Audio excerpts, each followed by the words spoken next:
30 seconds to make y'all feel this before y'all turn it off these days. That I might not even release here. But I be doing this shit for me. Help me get through. I feel like I give until I can't, but most don't recognize it till I ain't.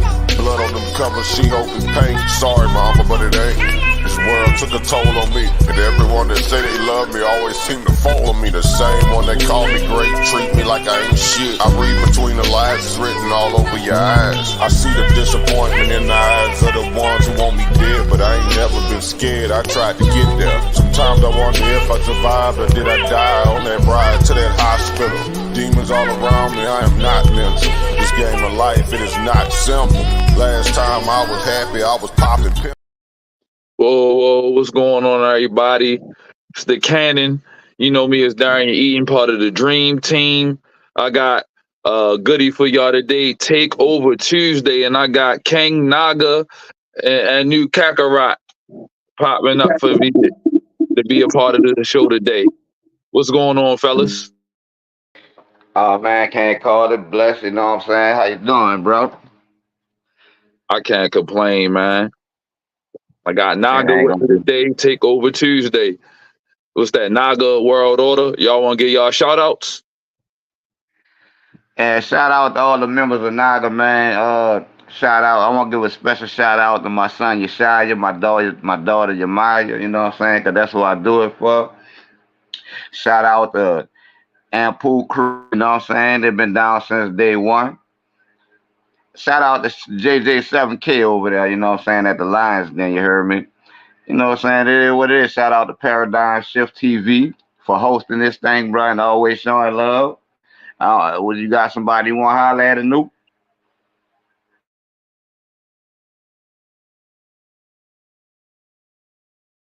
Well, we're gonna move back on once maybe he's still setting up his situation. But yeah, once he come back, I add him back in and let him do his shout outs. So what we'll do is as we giving him a few more seconds, we'll go ahead and drop one of the promos for one of the guys. And once we get back into it, I'm looking forward to hearing what y'all guys say tonight. I know it's Takeover Tuesday. You feel me? I gotta say Takeover Tuesday. We definitely gotta have that discussion and just get into some topics. I know y'all got a list of things that y'all want to discuss. I'm excited. Shout out to everybody on Paradigm Shift. Shout outs to J Fax. You know what I mean? You got my man in there. Shout outs to my man, the GT. The GT Hawkins, that's my guy. You know what I mean? Another part of the Dream Team. You know, it's a pleasure having everybody who down with the squad jump on. You know, I'm just happy to see the support, you know, that we getting. And it's a blessing just to even have the channel running the way it's running. You know what I'm saying? A lot of people, whatever your ideology is, have been jumping on, you know, the channel and supporting whatever the conversations. You got Kahani doing shows, you got the GT doing shows, you got myself doing shows, of course DMG, the GOAT, you know what I mean, the infamous DMG. So shout out to him for even giving us the opportunity to have a platform, you know, where it's unbiased, is good, you know. So I'm gonna run a promo while my guys is getting a self together, and I'm gonna let them take over. But all right. And I'm looking forward to that next round of that debate tournament, man. Oh yeah, we definitely gonna get into that. We definitely gonna get into that. You know, so it's like a lot of people didn't know it was gonna be as interesting as it was, because the first two debates, what was it? Sparked off by Pandemus and Fact. That was a real good one. Then we had what's the face? Lord Benu versus A1, aka the Sauce. That was a real good debate too. Both of them was good, man. I enjoyed both of them. Who you had in the A1 versus Lord Benu debate? It was A1 who was saying black people had the culture, right? Uh, No, that was. Oh yeah. yeah, Correct. I had him, bro, because it's hard to separate us from our culture. You know what I'm saying? Because even though they have other hands tied into hip hop culture, it's still ours. You know what I'm saying? It's our baby. It's something we created and cultivated and brought to the masses, and it's still flourishing. Oh no, that's facts. You know, so you had A1. Yeah, I Um, had A1 out. Kakarot, you good? Yeah. I'm chilling, man. Y'all, peace. And I wanted to make sure you was able to get on and do what you needed to do. I, Yeah, um, I wanted you go ahead and get your shout outs because this really about y'all this time. So I want y'all to take over Tuesday. I'm just here to help facilitate and keep it moving. But this your show. Take take over NWO, Naga World. What's your shout outs? yeah. It's your boy Anu Kakarag, Larian Darrell Brown, Rube, Neil Morte the first. Y'all know who it is. Y'all know who I run with. You know what I'm saying? St. Louis 314. You know what I'm saying? Shout out Lions Den, JJ 7000, the real Lions Den.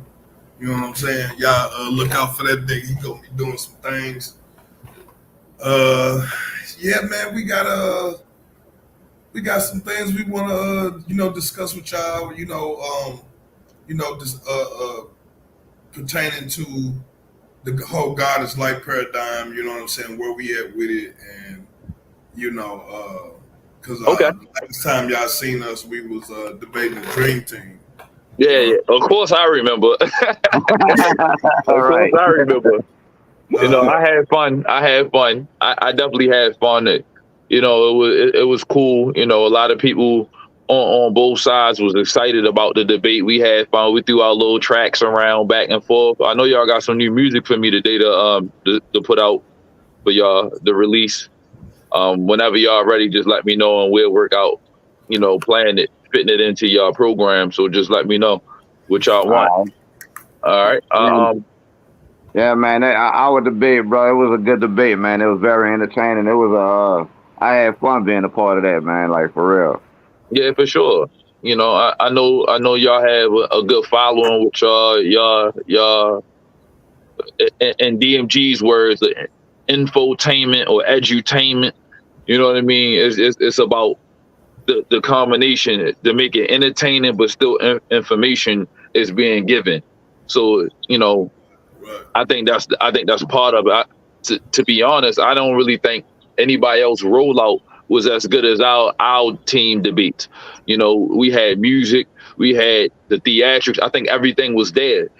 So Right. it's like, right, granted, the people that's in the tournament, they don't get the luxury of doing. I mean, they could, but you know what I mean. It was different when we did it. I feel like we set the precedent for for the entertainment slash information side of things. And I think both the Naga team and the Dream team was able to showcase that we was looking to build the platform on a different level. I Right. say Right. that. Right. So of course, I gotta give flowers where flowers is due. I'm gonna do this promo, and when we come back from this, y'all got the floor. All right, All right. all right.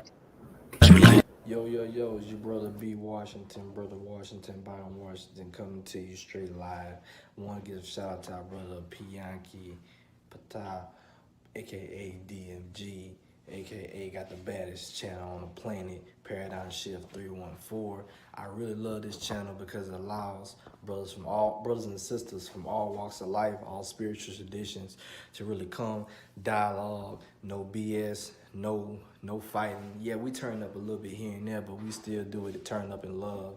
and we all try to build from each other. And I can really appreciate that. And the brother's real open because he's down for the people, no matter regardless of your traditions. Of course, everybody gonna have their own belief systems and this, that, and the third. But the brother is down for the people to allow us to build and really find a way to navigate in this world that's so oppressed us. No matter what your faith tradition Bro, is, I don't what hear your nothing worldview if is, something that's supposed to be playing. whatever the case is, we already know that in this society we become are a part of an oppressed society. So shout out to Paradigm Shift 314. Shout out to the brothers and the co-hosts as well, nobody. So we just gonna keep it on rolling again. The hottest channel on YouTube.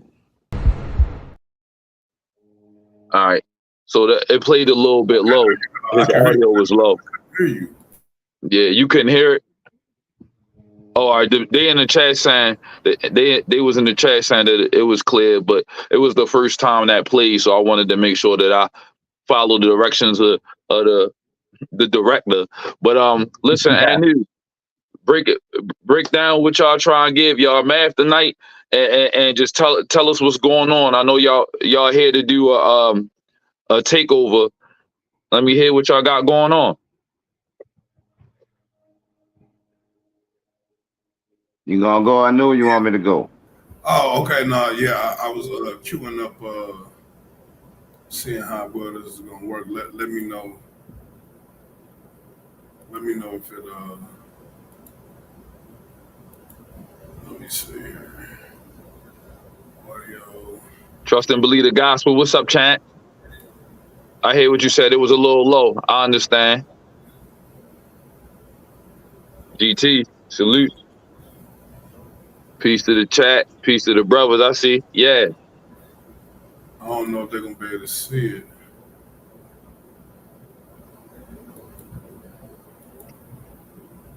Yeah, man, it's like I would debate against y'all, bro. It was a change of pace, you know what I'm saying? And y'all stood on y'all square.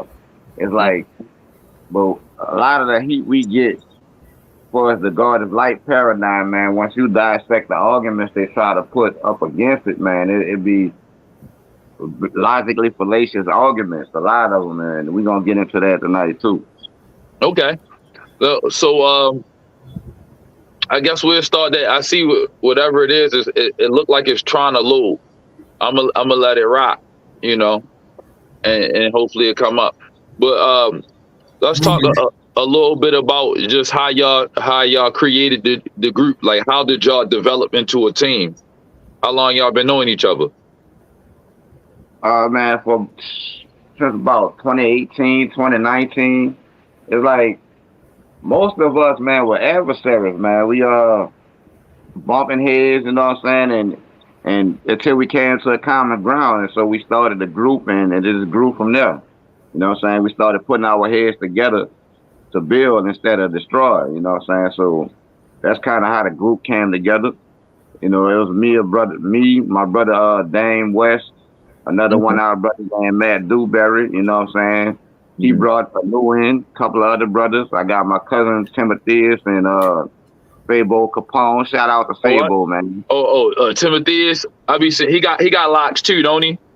Yeah. Yeah. I seen him in the chat a couple of times. What's up, Timotheus? Shout outs to you, man. He definitely support the channel. I've been seeing him in there.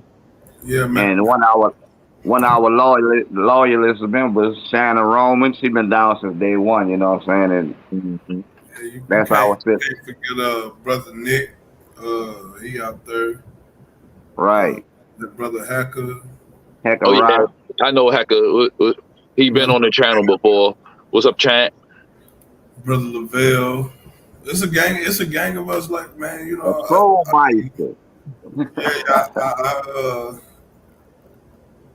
To sit here and name all of them is kind of, you know. It's a lot of people, so I mean, I'm glad. So y'all been growing. Y'all been growing. Yeah, shout out to Melon the guy too, bro, because he been holding it down on the God is Light thing too, man. So he been going hard about it. Yeah, thought has been a sword when it come to the God is Light theory too. You know what I'm saying? Because, like I said, in the scope of things, we all kind of put our input in this. That's the reason why it's so hard to really defeat it. And so what we ultimately are doing is building a space for science, spirituality to converge. This is where they Right. converge. This is the convergence part. You know what I'm saying? And God is light ought to strengthen your faith. It ought to bring you closer to God. You would think that would bring you closer to God once you grasp a hold of the concept. You see what I'm Right. saying? So I was raised Christian. You Hmm. see what I'm saying? So I have a lot of Christian views, even though I see myself as a neo Afro space age type. You know what I'm saying? Like I'm on some other shit, man. Like for real. You feel like you, Right. so you feel like you have transcended, I guess, like the traditional Christian, as a traditional Christian sense, you transcended into something else. Like it seems like you speaking on some kind of metamorphosis. Like, Shit, what's that? Like you went into your cocoon, you went into to the cocoon of caterpillar and came out a butterfly. yeah, that's what metamorphosis is a good example. So you transitioned is what I'm saying. Uh, I mean, yeah, because what's going on? Y'all hear that? No, Nah, Oh, oh, hold on. I see what's going on. Hold on, because it was taking a while to load up, and then it finally loaded up after I had clicked off of it. oh okay, you talking about the music? No, no, it ain't no music, man. Oh okay, We here to learn, man. So right here, we gonna talk about um, we're gonna talk about people's logical fallacies when they come up against God is light, because it was already designed to be an intellectual trap to begin with. You see what I'm right, saying? Yeah, it was only meant for fanatics and idol worshippers. It was never meant for atheists or people who believe in a real God. You know right, what I'm saying? It was made. It was designed for fanatics. So and mostly, I'm gonna be honest, mostly Hebrew Israelites. right, You right. know, I'm gonna be honest, mostly Hebrew Israelites, but uh, it's been catching fades from all types of people, from atheists, and I don't even know why atheists would go against God is light, because it makes so much more sense. And then I don't know why a person of Abrahamic faith would go against it when it's all throughout their religion and within their mystery school, within that mystic sect of their Right. religion and their spiritual beliefs. So like I don't know why they would go against that. But I'm gonna start this video so Yeah, we can. but one of the main arguments that we face with the God is light is people trying to dissect the electromagnetic force and pit one aspect against the other one, not understanding that it's a unified force. You know what I'm saying? Meaning you can't just dissect it and pit the electron against the photon against the proton against the neutron, because they are all, what I'm saying, different manifestations of the same thing in different fields. So I'm gonna let you go ahead and start play on that. okay. I'm a full screen that. This is an example of a logically fallacious argument thrown at the electromagnetic messiahs of Naga world order. If a person tries to separate electromagnetic radiation from the interconnected processes of the electromagnetic force and uses those processes to argue against light, they would be committing the following logical fallacies. 1. False dichotomy. They are creating a false separation between electromagnetic radiation and the other interconnected processes of the electromagnetic force. 2. Cherry picking. They are selectively focusing on specific processes to argue against light, while ignoring the broader context and the interconnectedness of the electromagnetic force. 3. Misrepresentation. They are misrepresenting the electromagnetic force and its processes by isolating them from their natural context. 4. Lack of contextual understanding. They are ignoring the fact that the electromagnetic force is a unified phenomenon that encompasses various processes, including electromagnetic radiation. 5. False equivalence. They are assuming that the interconnected processes of the electromagnetic force are equivalent to or can be used to argue against electromagnetic radiation or light. 6. Straw man fallacy. They are creating a straw man argument by misrepresenting the relationship between the electromagnetic force and light. 7. Lack of empirical evidence. They are ignoring the extensive empirical evidence that demonstrates the interconnectedness of the electromagnetic force and its processes. 8. Misuse of analogy. They are misusing analogies or metaphors to argue against light, rather than addressing the empirical evidence and theoretical framework that supports its relationship with the electromagnetic force. By recognizing these logical fallacies, we can avoid misrepresenting and misusing the concepts and processes of the electromagnetic force to argue against light or any other related phenomenon.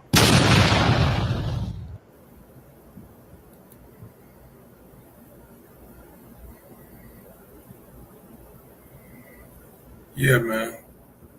When that one boot up, man, we're gonna let it play.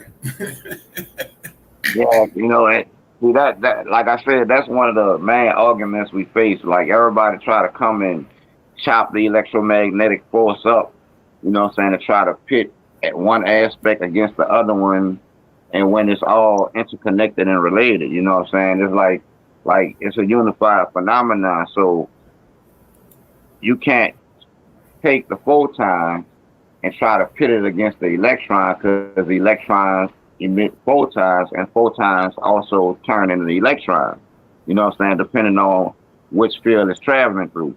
So the photon can also change it. It could change into the electron. It could change into the proton and the neutron, depending on the field it's traveling through. And it makes electron photon pairs. It makes quarks and all of this. So depending on the state of that, on the field it's traveling through, all of these things are interchangeable. So that's why we say there are different manifestations of the same thing in different fields. Right, and it don't end with just dealing with that. That same thing translates over when you're dealing with atoms. When we're dealing with because initially when they're trying to separate the electron from its processes, they're literally trying to be like, oh well, it can't do this because of motion. It needs motion. They'll use this psychological fallacy. Even though we point out that motion comes from charge attraction. That's what motion. Right. You see what I'm saying? And we talking about motion on the even most minute scale. You know what I'm saying? Down to plankton scales. Like that's what we're talking about. You know what I'm saying? Charge attraction. That's what causes things to move. So Right. that's an intricate part of what an electron is and what it does. So why would you try to separate the attributes of the thing that you're talking about? You know what I'm saying? And one of my biggest problems that I have with a lot of these people is, one, they're godless people. Some of these people are godless people. They don't even believe in a God, but they will argue you to the nail, cuss you out, call you all type of vulgarity. You know what I'm saying? And they don't even believe in a God. You know what I'm saying? But and they're willing to sit here and argue this point with you. And then the other group of people are fanatics. You know what I'm saying? And it's like, even though that we are bringing forth proof that God actually exists, this is what we're ultimately doing, is proving that God exists. And you're hell bent on doing the opposite. You're hell bent on proving that God don't exist. At the same time, claiming that you are for God. Like that shit don't make sense, man. It don't make logical sense. Like and people keep asking us, yes, y'all are part of the social experiment. When Y'all you part of say social experiment, what do you mean by that? I mean, just that. It's a social experiment. It started off as being a joke, an inside joke with us, like, haha, they'll go against anything we say just because we Naga. They Right. wouldn't care if it's the truth or not. So that like that was the funny part to us. You know what I'm saying? So we was like, let us find something, that's in a book that we can argue that's pretty much, a catch 22. You see what I'm saying? And we found it. You know what I'm saying? And like I said, it manifested into something else. Like it's like that saying. It's like if you want to make God laugh, tell him your plans. You see what I'm Right. saying? And it's like we started off as it being a joke. It started off being a joke. You know what I'm saying? Playing around with the Hebrews intelligence, Hmm. and then it manifested into some real shit. Like God actually manifested through it, and I'm like, what the fuck? Right. You know what I'm saying? I'm just like, wow, like, you know what I'm saying? And then it's like the ancestors. It was like everything was like lined up, bro. All the information started coming, flying at us from all different directions. You know what I'm saying? Everything that came out of our mouth started becoming validated, Hmm. not Right. only through scientific research, but also through the scriptures that we read. You Right. know, like for instance, one of those things is we used to say, "Oh, darkness is light that your eyes can't see." You know what I'm saying? And in fact, you've never actually um, you've never been in darkness one day in your life. You've never experienced true darkness. You don't know what darkness is. You know what I'm saying? Because everything around you is radiating light. It's just that you can't see it. Right. And then we found the scripture that basically says that same thing. You know what I'm saying? And we probably get to that in one of these videos. I did a video on that. I think it's a verse in Psalms. I can't remember exactly which chapter, but it say basically say that the you see in the dark, but you comprehend it not. The darkness shineth as the day. To you, to you, darkness as is light. You know what I'm saying? That's not word for word what it says, but in a roundabout way, that's what it says. And we came across that scripture after we hadn't already been saying darkness is light your eyes can't see. And And I'll be then right boom. back. Roger that. Did you want to play the next? Oh, he's the one that has to play the next video because it's from his. Yeah, yeah, he done dipped out right quick. But yeah, like you say, man, it started out we started out trying to find something to debate the Hebrews with.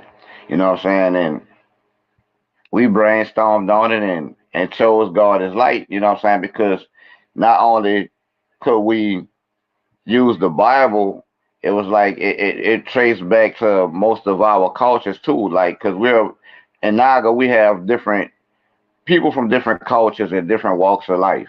You know what I'm saying? There are Christians, there are Hebrews, we have African spirituality, you know what I'm saying? We have indigenous Americans, like, and all of us was able to contribute something from our particular background, you know what I'm saying, to the God is light thing. So it was a collective effort to build this thing. And like you said, it kind of took on a life of its own, man, because the information started falling in our lap after we brainstormed on it and went to we have conversations on it, and the stuff we had discussed wind up materializing into science.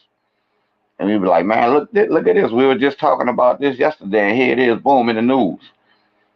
So it's a powerful thing, man. And like you said, it shouldn't shake your faith because our main goal, bro, is to prove that God is real and God is tangible, God exists, and we interact with God on a daily basis.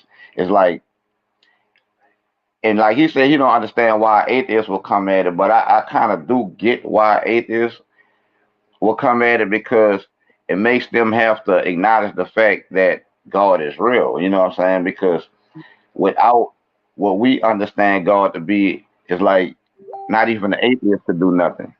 You know, so you can't have thoughts, you can't have muscle contractions, your heart wouldn't beat, your lungs wouldn't, contract and breathe air and exhale carbon dioxide. You know what I'm saying? Your brain waves, those are electromagnetic waves, beta waves, theta waves. They're on the electromagnetic spectrum. You know what I'm saying? And these are what your brain waves is that correlated with different human emotions and states of mind. You know what I'm saying? So it's a all encompassing understanding because it crosses a wide array of different things. You know what I'm saying? When it comes to the human aspect, it comes, covers the material universe for it all the way down to the basic building blocks of matter. So it was our way of finding the existence of God in all things.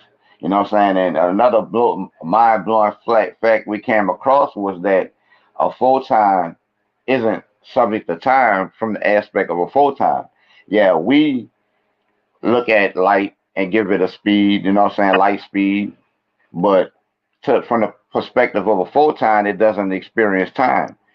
It reaches its destination at simultaneously as it's emitted. You know what I'm saying? So that's another quality that we find, or another correlation that we find with the description given of God. God is not subject to time, and neither is a photon. You know what I'm saying? There's a lot of correlations we made like that. Right, I understand where you coming from. Let me ask you this. When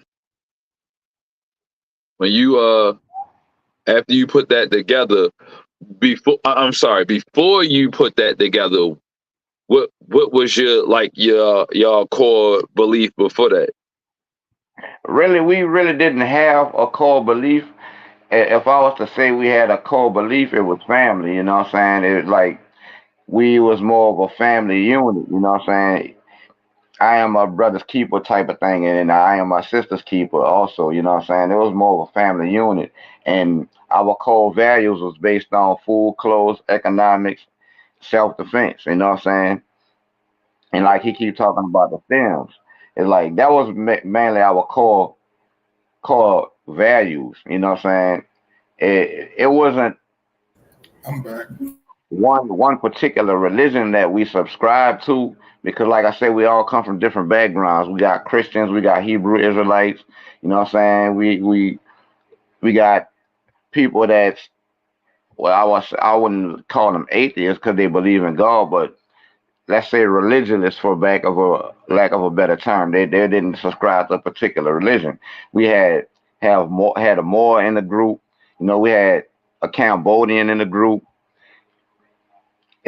So we were more diverse than anything, you know what I'm saying? Okay. Question. Did you want to play the next video? Yeah, I did. I don't think it's done booting up. Hold on. Oh, okay.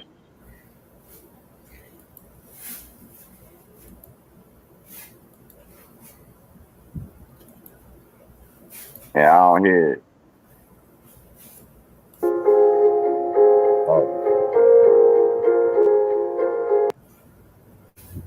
Yeah, it ain't done. Okay. No doubt. Let me pull up. I'm gonna stop sharing until it's done. When it's done, I'm gonna pop it back up. Yeah, Yeah. we got a really diverse group. You know what I'm saying? And that diversity is where our power comes from. Is because we got so many different people, different walks of life, putting in their input. You know what I'm Right. saying? One of the things that we try to do when we talking to each other is try not to tell each other no.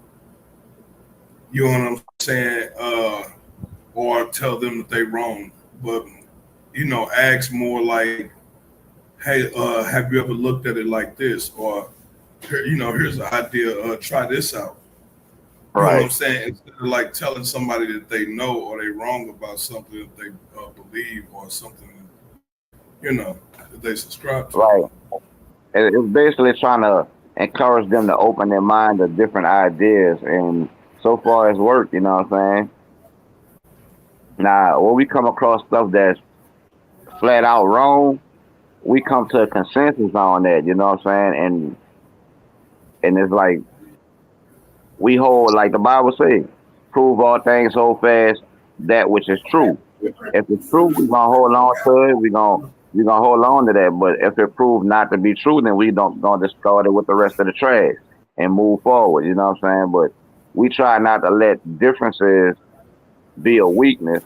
We found a way to make our differences become a strength by opening each one of our minds up to different ideas from different walks of life, from different ideologies. Right, right. Because I think that's what make humanity beautiful is our diversity. It's not because we all just like robots. Right. And that's kind You of like know, another another thing that we trying to do, another end goal with this God is light is electromagnetism thing, is to kind of unite the religions, you know what I'm saying, on common ground for what they all have in common. Because we can hmm find this in the Bible, we can find it in the Quran, we can find it in the Bhagavad Gita, in the I Ching, you know what I'm saying? And it's like, for the most part, it seems like the ancients all over the world were describing the same phenomenon. You know what I'm saying? And instead of building on the commonalities, we are all separated by those differences. You know what I'm saying? And we're trying to bring us back to common ground and hopefully unify these religions and ideologies. I mean, really think about it. Think about what we can accomplish. Once that barrier of religious beliefs or superstitions is broken on both sides, not just on the spiritual religious side, but on the scientific side too. Right, Because it's right, a lot of scientists that are Christians, Muslims, Buddhists, and things of that nature. You know what I'm saying? And they still have to do their job. You know, and what I'm saying, disregard their particular beliefs. You see what I'm saying? So we know it can be done. It's just do you want to be part of the unity? And that's what Naga bringing to the table is a idea, unified idea of what we all consider God. Because right, somebody had asked the other day, "What do God mean to you?" And I said, "Okay, well, I just bought up the textbook definition. Let me see here. I'm gonna do it right now. Right here. It's coming from the Hey, why my bro looking for that reference? Got to shout out the Magnetic Messiahs for doing this on short notice, and also I got like 4 questions I got to ask, and then I'm gonna duck back out. But I just got 5 questions if y'all can bear with me. right. Already, you already know you You a little good, choppy. DMC. You a little choppy too, DMG. All right, let me go back out and come back in. I might have to send them to you because I might have to reboot this mug. Okay. You know how I be dormant for a minute, and then when you start it back up, everything be slow. Yeah. Yeah, let Mine me. like that too, but I got a lot of tabs open on my computer. So I Okay, understand. okay. Yeah, if it take too long, I'll text you the questions. But yeah, salute for y'all coming in on short notice, man, and I'll check in with y'all later. But as you were saying, No. I was saying that we come in with like this unified idea of what people claim God is. So this definition comes from the Oxford Dictionary. okay. It says God, right? Mm-hmm. Now, let me see. I think I can actually share this because it don't take a long. Hold on. Can you see that? No, not yet. There you go. Hey, come now. So let's look at it. It says God. In Christianity and other monotheistic religions. Now, that's in parentheses. Now, what does parentheses mean when you're dealing with the English language?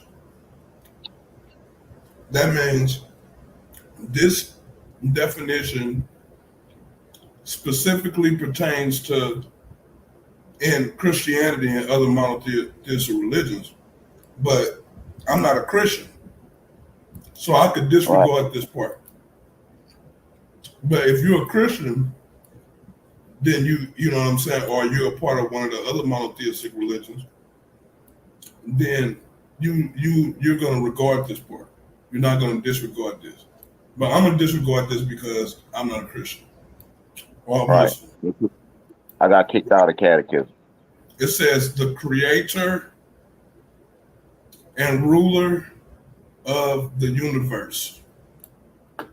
Now, would you agree that would be something that a God would do? Or, you know what I'm saying, your God would be that thing? Would you agree that the creator and ruler of the universe, would you agree with that? Oh, you asking me? I thought you was just Yeah. When it comes to God, when you hear the word God, does creator and ruler of the universe come to mind? to a degree, but yeah, for sake of argument, like I'm not trying to be combative. Yeah. Right. I'm not gonna hold you to it. It's So right. So this says the creator of the creator and ruler of the universe. So you cannot prove that there's a creator. There's no signature. Like dude ain't leave like a Hallmark card or nothing like that. So you have no idea. So that you're going off faith, believing that there's a creator. But the creator that we do know in science is electromagnetism, because electromagnetism is what is creating matter. It's what's causing matter to exist. It's what's causing time. It's causing all of these things to happen that we're experiencing. Here's a question: how do you guys define faith? You say faith? Yeah. How do you define that? I define faith. Okay, so to me, faith is based on knowledge. Faith is based on you knowing something is going to occur. Faith to me is percentages and ratios. Now I don't know what faith is to other people, but that when I hear faith, that's what I hear. Percentages and ratios. It's a 25% chance that this may happen. It's a 50% chance this may happen. It's an 80% chance this may happen. If it's over 50, then I might lean towards it. I might lean towards agreeing or going with, or whatever the case may be. And for me, it would be basically belief without knowing. Mm-hmm. Belief without knowing. Now, the reason why Kamal said what I said, and I noticed me and Ruben gave you two different answers. Yeah. And I want to point that out because everybody always make the assumption that me and Ruben always agree on everything, and we just Right. I just saying we got two totally different answers. Now, the reason why I say faith is based in knowledge is for this simple fact.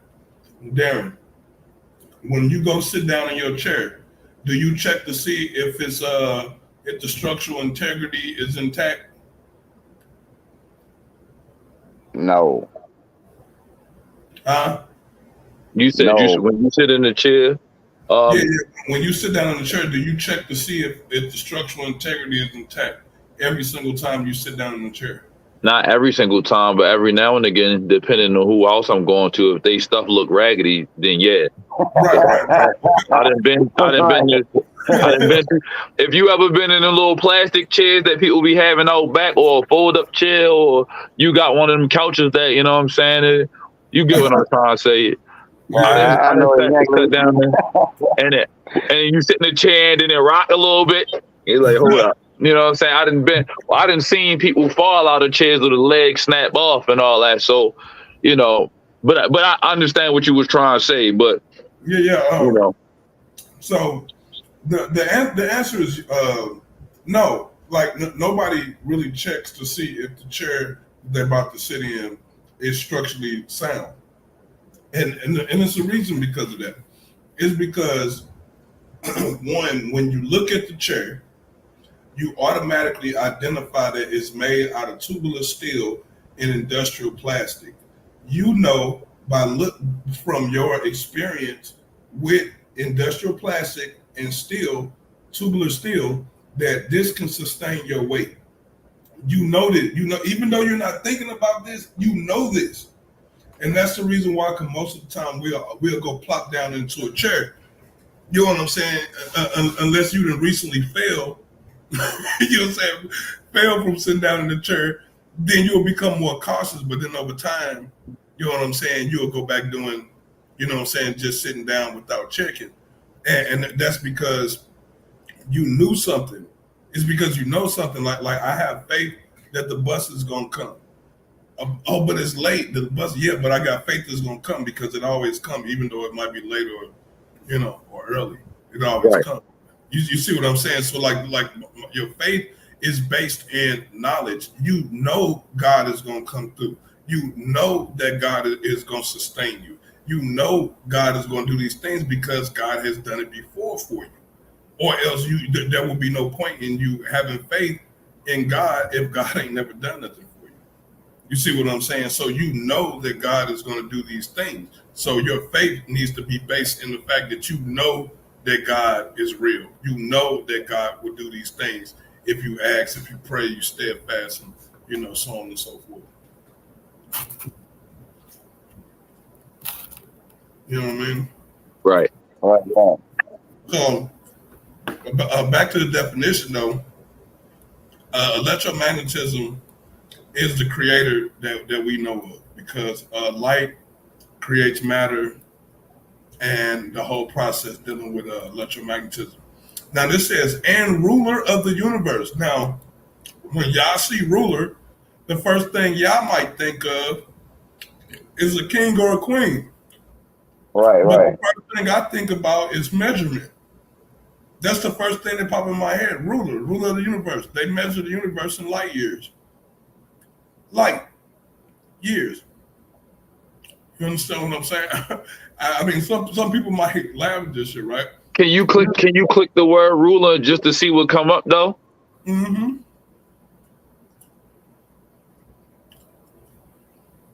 A person exercising government or dominion.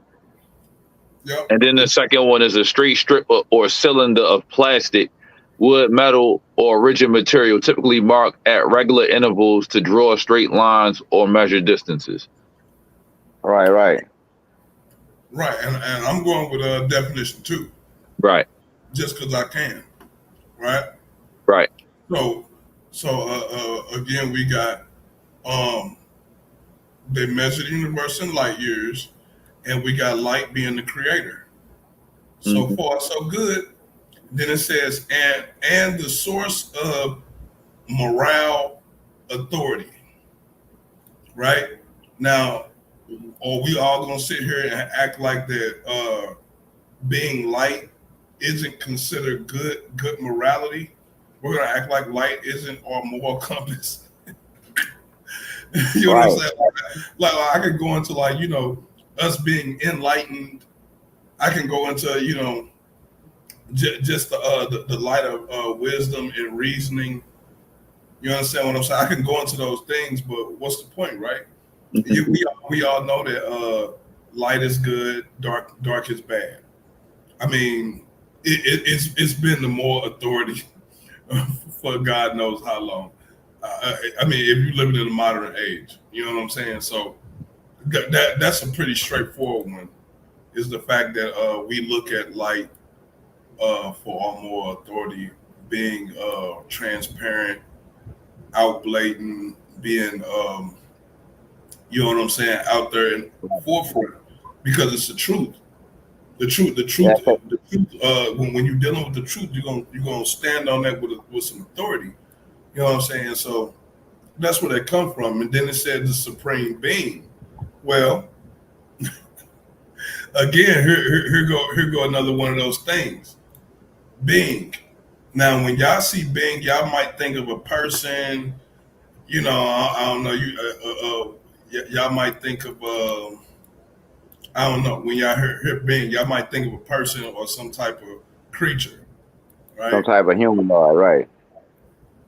But that's not what I think of when I hear being.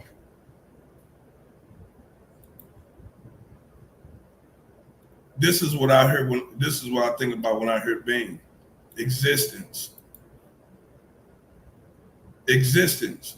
Now, do light exist? Yes. Do Yeah. electrons exist? Yes. It's a being. It's being, right? So, and it's the supreme being because it's resonating at a higher frequency than we are. Right. We're And fleshy matter. We're fleshy matter. It vibrates with an energetic body. It's higher than us. right. And it permeates the universe. And permanent universe. It's supreme. It's supreme. Electromagnetism is supreme. One of the, if not the strongest force that we know of in the Right. universe. You know what I'm saying? So when Right. you talk about an omnipotent God, you know, omnipotent, omnipotent. It says of a deity having unlimited power, able to do anything. When you think about all powerful, when you think about being able to do anything, you ought to be thinking about the universe. You ought to be thinking about how grand the universe is, how powerful a thing would have to be to even create, Here's the definition of omnipotent: of a deity, having unlimited power, able to do anything. right? So again, when we talk about omnipotent, when we get to talking about like gamma rays and X rays, those are some of the most powerful forces that we know in reality. So when you talk about your God has power, but yet you're saying that God's not light, you're saying that God don't have the power of gamma. God don't have the power of X-ray. God don't have. You know what I'm saying? Like that's what you're saying. Now you're limiting God. You're limiting God to your own understanding, to your human existence, and I think it's really sacrilegious for people to do such things. Um, Omnipresent.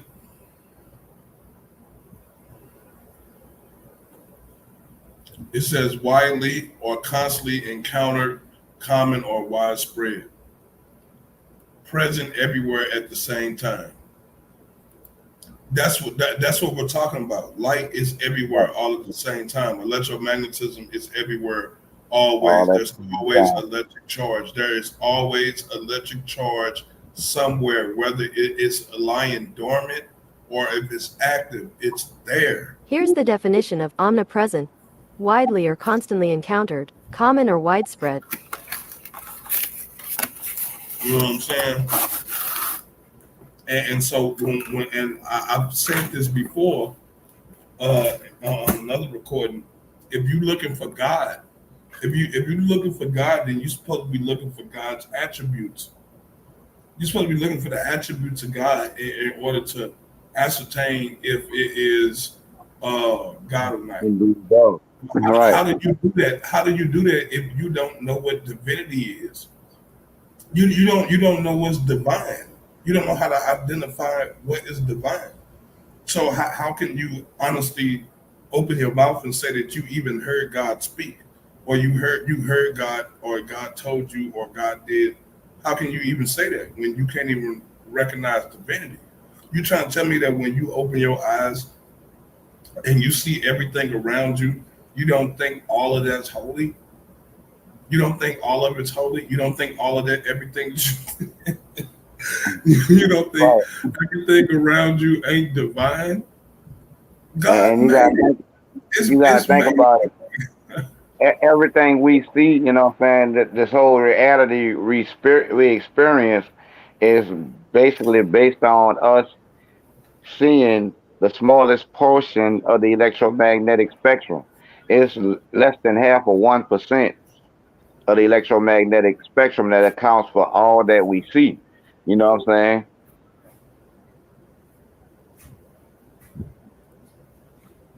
Yeah, man. That's kind of like it's kind of like comparing an inch to a mile. And I think that might be a crude estimate. That might be a crude estimate because I'm thinking it might be a couple of centimeters. You know what I'm saying, compared to a Right, mile, right. as far as the amount of the electromagnetic spectrum that we actually deal with. And I'm like, people don't understand like how that's not a lot. It's not even a Yeah, half a percent. yeah. It's It's point not even zero a half zero three of a five. half of a percent. That's It's not even point a half zero of a zero half of three a five percent. percent. Yeah, that's not even a half a percent. It's not even half of a half of a percent. Right, right, And that's how much light that you've been graced with. And that little bitty piece of light, that little bit of essence of God, that little bitty piece that God gave you, look what you have done with it as a species. Look what you done with it as a species. right, You know what I'm saying? Like you done did wonderful things. I mean personally, I think that's what the book meant when it said that we would do greater things than he. right. Because you gotta remember that most of the electromagnetic spectrum wasn't discovered until really modern times. You know what I'm saying? The late 18th, early 19th centuries when they discovered different parts of the electromagnetic spectrum, for as gamma rays and all of this, that, and other. But for the most of our history, all we had knowledge of was visible light that we see. And look how far civilization has advanced from the beginning up until the late 18th, 19th, 20th centuries. You know what I'm saying? We Mhm. progressed so far in that time with limited knowledge of the electromagnetic spectrum, just dealing with 0.0035% of the electromagnetic spectrum. I mean, think about this, right? Um, just 2,000 years ago, you know what I'm saying? We ain't even got to go back 2,000 years. Just 800 years ago, there was no idea of a combustible engine, bro. We they putting people in orbit. You understand what I'm saying? Like, bro, we in the space age.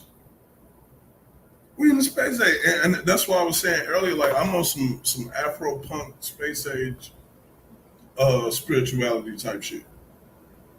I'm Right. on that. You know what I'm saying? It got a little mixture of our ancestral traditions in it, but it's been upgraded.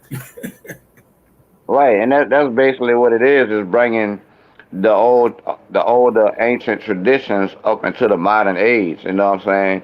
And merging it with science. That's the only way we could do that. Yeah. Man, I wish this other video had booted up because it still ain't booted up. It's pretty much where I left off at. Here's the question: with this information, how has it revolutionized your lives and the lives of the other people within your team? Oh man, Well, so but I'm gonna be honest with you. It's a double-edged sword, and I'm gonna leave it at that. It's a double-edged sword, bro. Uh, right, it it has is. done a lot of good, and at the same time, it's done a lot of damage.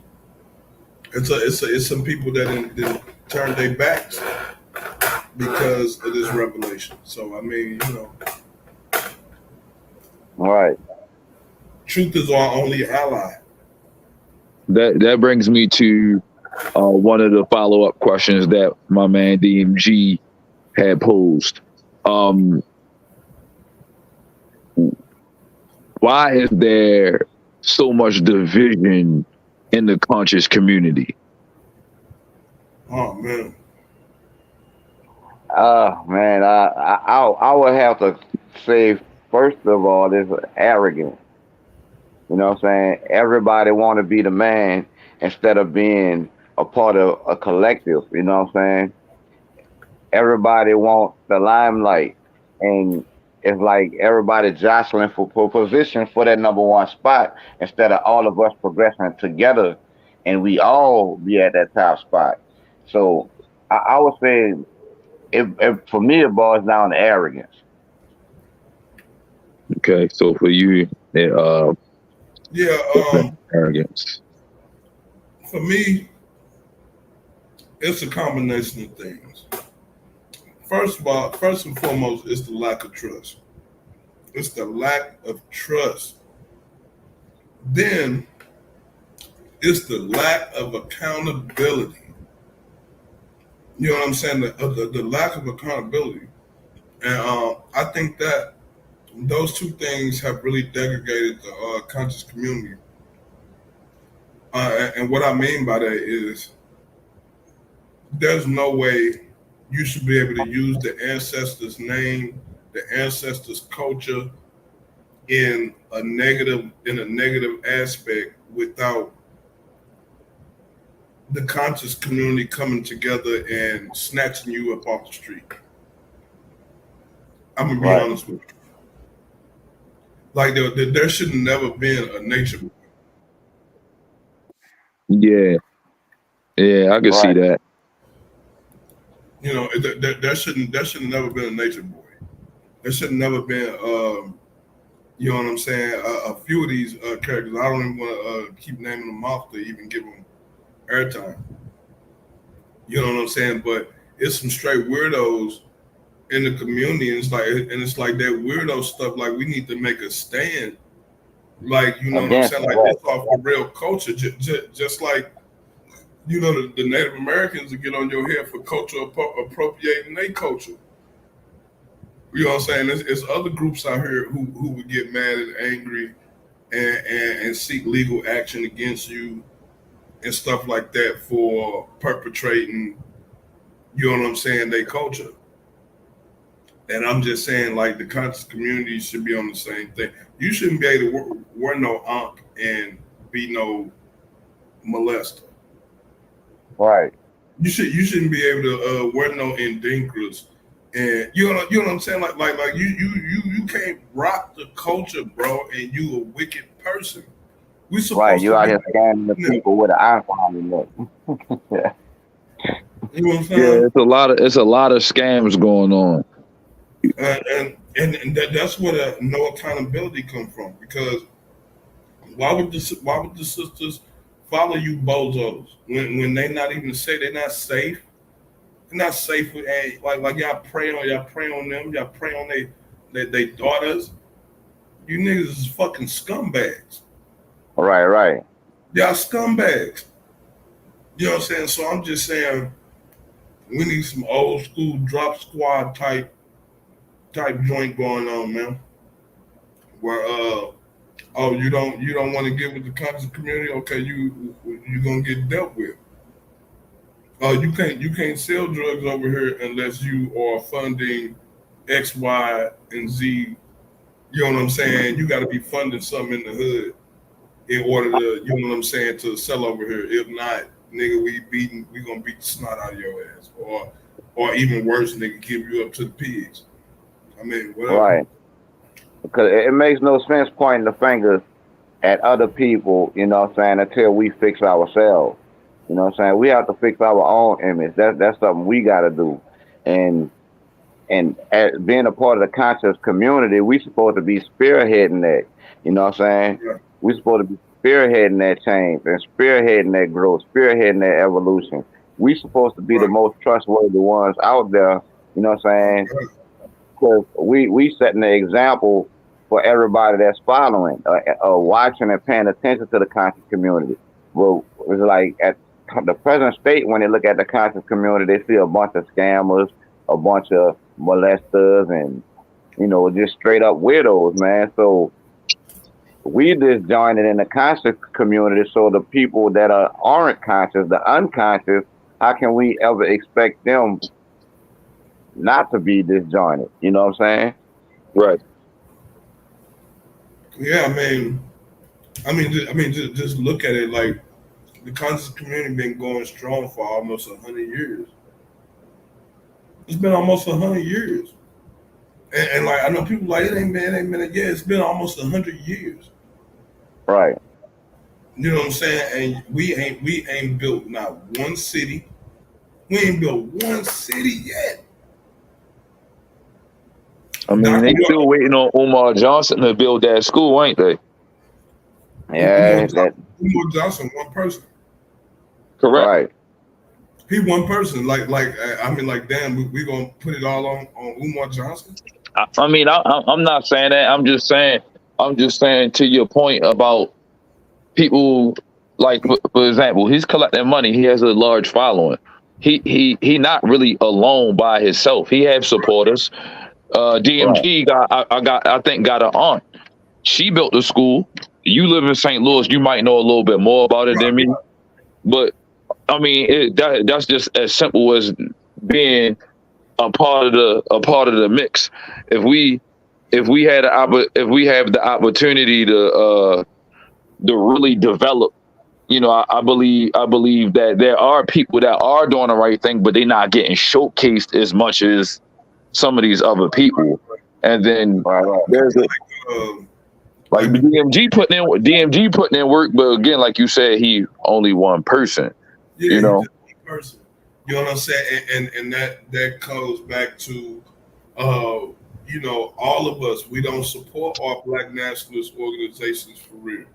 You know what I mean? Like a few of us might, but your local black nationalist organizations, yeah, we don't support them, and it's like they're not really getting the support of the community either.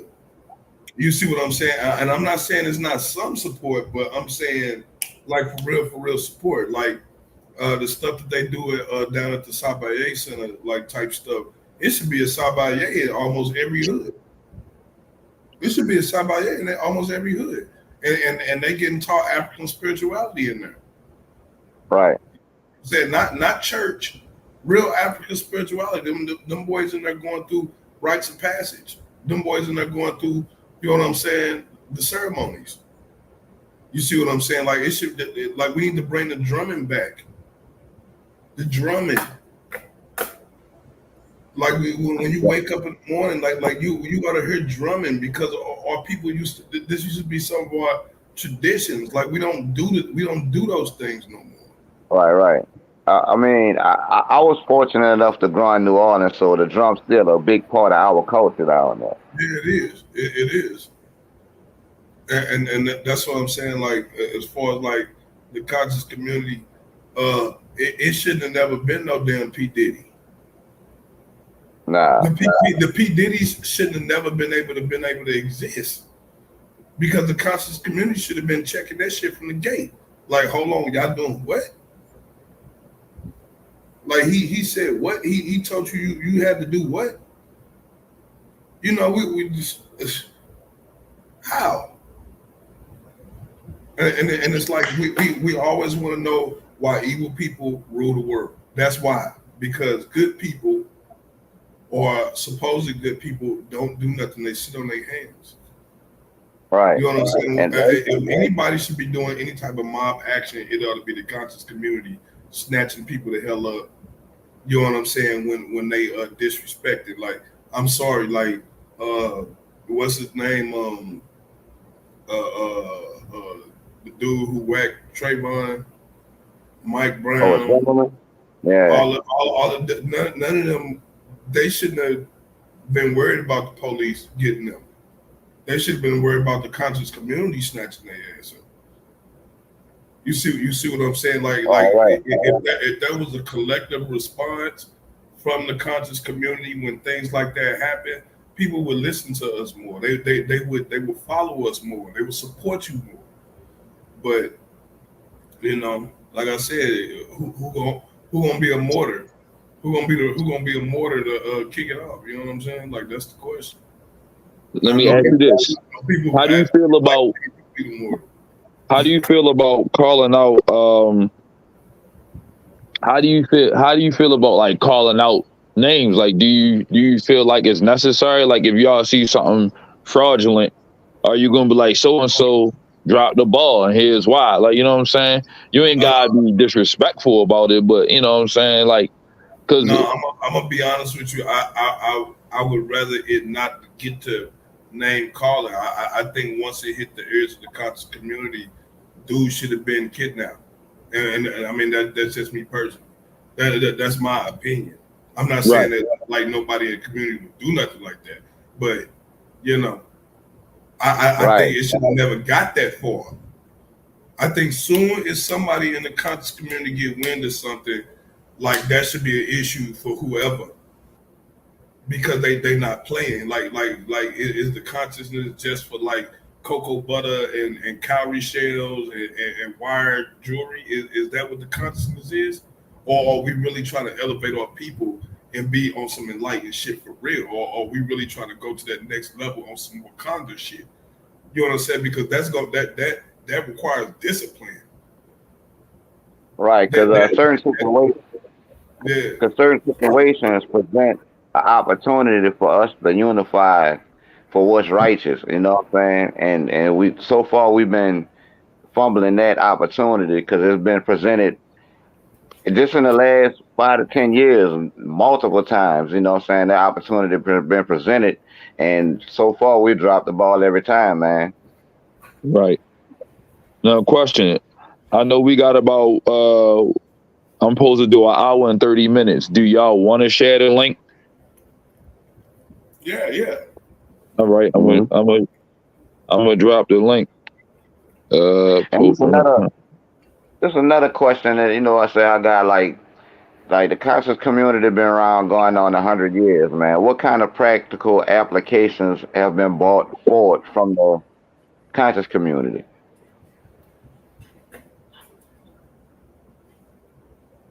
So it'd be so few in between. All we know is the big ones. We knew what All right, Marcus Garvey did. We know what Huey P did. We know a lot of them brothers did. Jake Facts, what's up, brother? big facts. What it do? What's going on? What's going on? Peace to the panel. What's popping, everybody? Shout out to the whole Paradigm Shift family. What's going on, everybody? Oh What's man, up, chilling, bro? man. I'm looking forward to that debate you got coming up with Takara TKO Dawson, man. I don't know why I'm a lose, fam. Don't look forward to that. It's gonna be boring. Come on, man. You gotta have faith in yourself, bro. Listen, the reason why I don't got faith in myself, the reason why I put faith in Christ is because I don't got faith in myself. You understand? I'm a lose, brother. Unless some divine intervention take place, I'm about to lose, bro. Hey, anything I don't possible. know, bro. Takori didn't battle against Naga for years. He knows some tricks. He might get you. Yeah, he's been around for a while, bro. I don't doubt that. Takari's a formidable opponent. I fully plan on preparing myself for taking that L. I done got my shoulders up together. You know what I'm saying? I've been doing military presses to be able to hold that L. I don't know if I would go and say all that like he vulnerable, but I mean he cool and you know what I'm saying. Some of them guys, you know, if y'all like sitting there arguing the same arguments over and over again for the past 20 years, I mean, you know. Yeah. But listen, the reason why I'm on the panel, I came up. Shout out to everybody. Like I said, what's going on, GT? I was listening to what y'all brothers was talking about concerning unity and support within the community. I don't really. I have very eclectic views concerning unity in the black community on one side of the extreme and the other. On one hand, yes, you're 100% right. It is very difficult for the righteous things to gain support, but also not only is the righteous things not gaining support, the other side of the extreme is that once the righteous begins to take hold and they do gain support, you see people such as their own people start stabbing them in the back, spreading slander and seeing that they get torn down.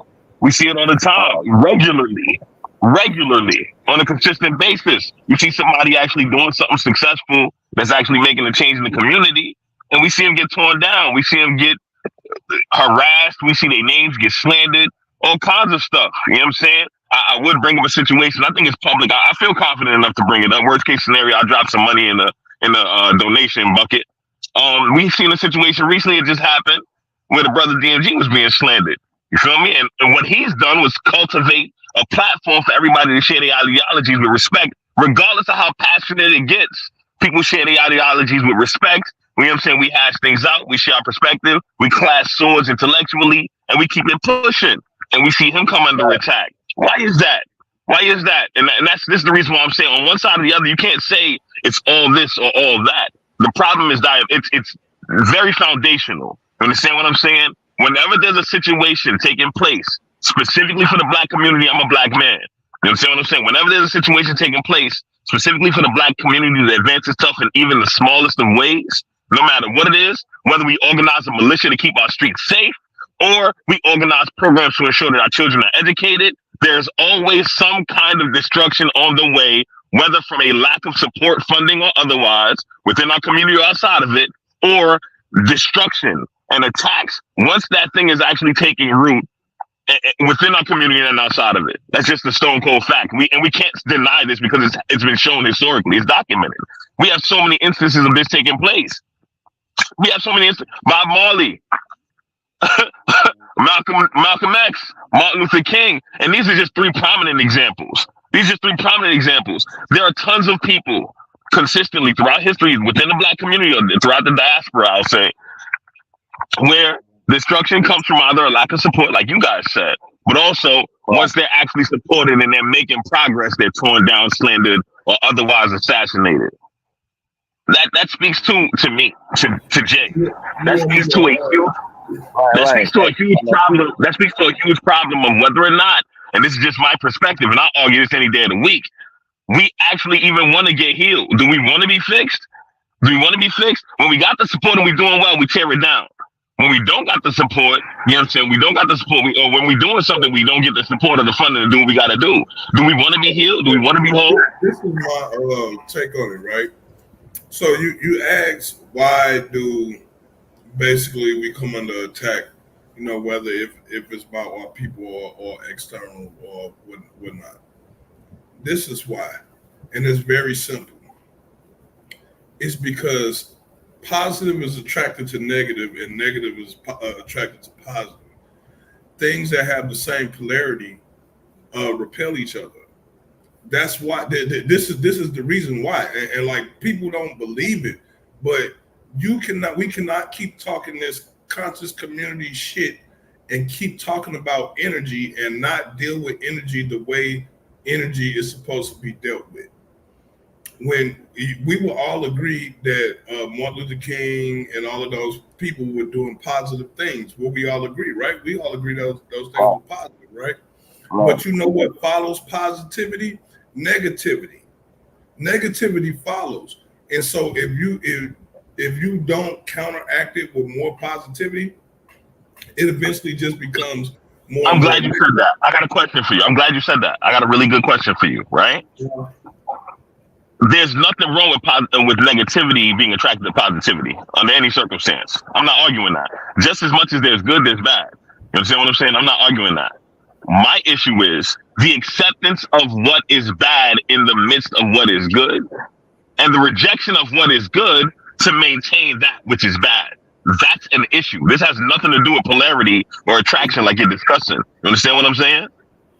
Well, I mean, it's still dealing with that same polarity because the reason why the bad things are more attractive is because what you're able to do with it, like robbing, or twerking, or whatever the thing is that you think is bad, they get positive results from it. They're getting paid, they getting their pockets laced, and that right there makes all the difference. Guess what? Nobody rewards you when you do good shit. Nobody. It's like nobody cares. Nobody. Who's getting rewards in the hood for doing good things? Who's passing out Pulitzers in the hood? Nobody. The only thing that you get rewarded for in the hood is when you do bad things. So therefore, you see the criminality. So it's still that same negative positive thing. It's just transferred over to different subject. It's just a different case. I hear your But that's the perspective. thing. I do. I hear your perspective, and I don't want to come off contentious. I hear your perspective. I Oh, really you do good? see your perspective. What it is you're saying? But there's an issue of from what I'm seeing, there's an issue of understanding one way when it all started. And I'm not talking about going back in history. I'm talking about just the premise of it all, right? Like crime is created through necessity, right? Like that's just what it is. People that are hungry will steal. Like I don't think anybody with a half a brain would argue against that. Can we agree on that? Right, Yeah. I Some people are doing it for clout. People that are hungry. The statement is people that are hungry will steal. Can you agree with that? yeah. Yeah. Okay. All right. Got it. Right. We understand that crime by and large is created via necessity. You gonna make shit shake for what it is you need to make shit shake in order to make sure that you or your family members are eating. That's just what it is. Right. What we're seeing concerning the glorification of crime, in my opinion, is not a reward. That's not a reward. A reward is something that you get for doing work in and of itself that's beneficial or good. By definition, I'm actually going to look it up right now to make sure I'm not tripping. Right? You're rewarded for doing something that serves a benefit or good cause. Right? If I'm giving you something to do something that's detrimental to yourself or others, how is that a reward? You're not attracted to a reward, then you're attracted. And we're not even talking about the fact that people actually get off on doing much of this stuff. There's people that do this stuff, the crime and things that you listed, and they get off on it just doing it without any reward, as you put it, at all. They don't have to be paid for it. They don't have to get likes and views. But There are people who their reward is their own self-gratification. That's their reward. Their reward is the pleasure they get out of it. That's their reward. That's why they seek it out, to gratify themselves. Yeah, I mean, and not only that, like I said, some people do it for clout. Some people do it because they like the feeling that people fear them. You see what I'm saying? Some people got power dynamics. They got control issues, and that might be the cause and the reason that they do the things that they do. You know what I'm saying? But it's always the same thing over and over again. They only do the things because there is not an active response for the stuff that they do. When they go rob or they sell drugs, guess what? They make money. They look fly. When they go shoot a nigga and then they get out of jail and prison, guess what? Now they're a rap star. So you know what I'm saying? Like, do you understand what I'm saying? Like, bro, I fully understand. And I also want to correct myself. I just looked at the definition. It does account for both good and evil. But continue your build, brother. I'm listening. But Hey, yeah, hey, Laura, can I ask you a question? yeah, go ahead. I was listening to earlier. I can barely hear you. Speak up a little bit, bro. Yeah, you can hear me now? Yeah. Yeah, I was listening to you earlier, and you was basically speaking like we can't really unite. So do you subscribe to the Bible? I subscribe to the principles of the Bible. Okay, so do you see yourself uniting with people that subscribe to African systems, To African what? like African African systems, system. You talking about like Voodoo and Ifa? Voodoo, Ifa, Yoruba, Yeah, I love that. Kemet? I Yeah. prefer that type of spirituality. Okay, Right. okay, Me too. okay. I heard you talking, so I just wanted to clarify Yeah, if that yeah, was like yeah. a problem. I have a Christian upbringing, and I got a lot of Christian morals and values, but everything about me is pro African. I'm pro African spirituality. I'm pro indigenous spirituality. Uh, I'm all about America and Africa, bro. It's all about America and Africa. The Western dynasty is what I call it. The Western dynasty. I'm all about the Western dynasty and So what we can do together. what exactly was you criticizing? Like I guess you was criticizing like the conscious community, or was you criticizing the larger Pan African community? Well, it, I don't necessarily see Pan Africanism as necessarily as a conscious community, even though I know the lines can be blurred. There's a lot of I black would say I would nationalists say that don't. I would say it's synonymous, because if you speak into like a Muslim or a Christian, they wouldn't consider themselves inside the conscious community. They would consider themselves a Christian or a Muslim or a Jew or whatever system they follow. I don't think they would consider themselves inside the conscious community. I Do think me they a more. favor.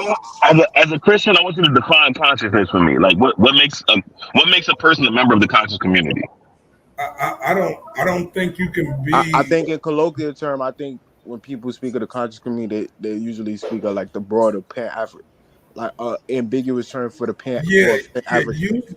Usually when people go conscious, they usually revert back to their ancestral traditions and customs, or a modified version of it. You know what I'm saying? And usually when people go conscious, uh, U- they, they, Usually, they'll tend to lean towards their ancestral wisdom versus uh, the wisdom of their oppressors. the Okay, first I time, was asking because from what I understand it, you can have. Yeah, the I was first asking for time, clarity because from what I understand, you can have your traditions and still be a Christian. I don't see the issue with having traditions and being Christian. Like, I Well, really don't see it. I No, think no, Can I it's you. I jump in think here it just a sec, people? I May I think it's please jump combative. in? Oh the yeah, go first ahead. time, the conscious community dealt with people who were very uh, into studies regarding Egypt and some New Age philosophies. Uh, Right. also, even the what you would call them, the Nuwapians were considered to be some of your conscious folk.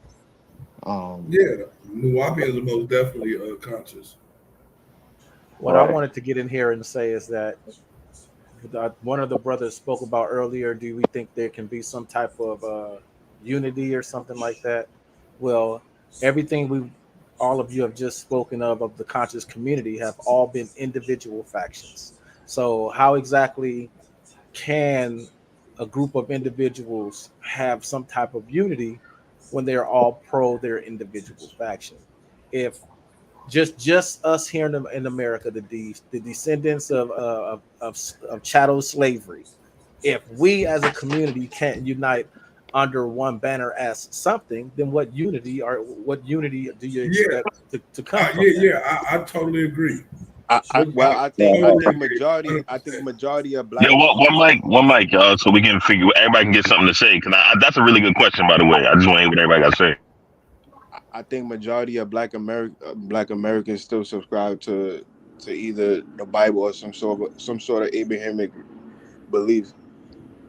So to compare it to the conscious community, I think first that we gotta critique the black church first, because they hold most of the economics in our community. They hold most of the politics in our community, and they're more into the legislations in our community. So we first have to critique them before we critique the French communities in our community first. I would think you would have to critique anybody who's in any form of leadership position, regardless of religious affiliation or non-religious affiliation. Um, what I feel like, what I believe, and what I can see is, despite anyone's particular religious affiliation, if we just simply applied the golden rule, love your neighbor as you love yourself, um, I think that could solve so many problems. We just have to find a way to enact it amongst all these differences. Right. Basic human empathy. That's all. That's all it is. That's the So foundation. I That's the always say foundation. we need a change in value. We need to change our the values, the thing that we that we hold value. Our value system is really screwed up, and it's half the problem is that we don't reward intelligence. We do not reward intelligence, bro, and that has stifled our community like for the past like 40, 50 years, man.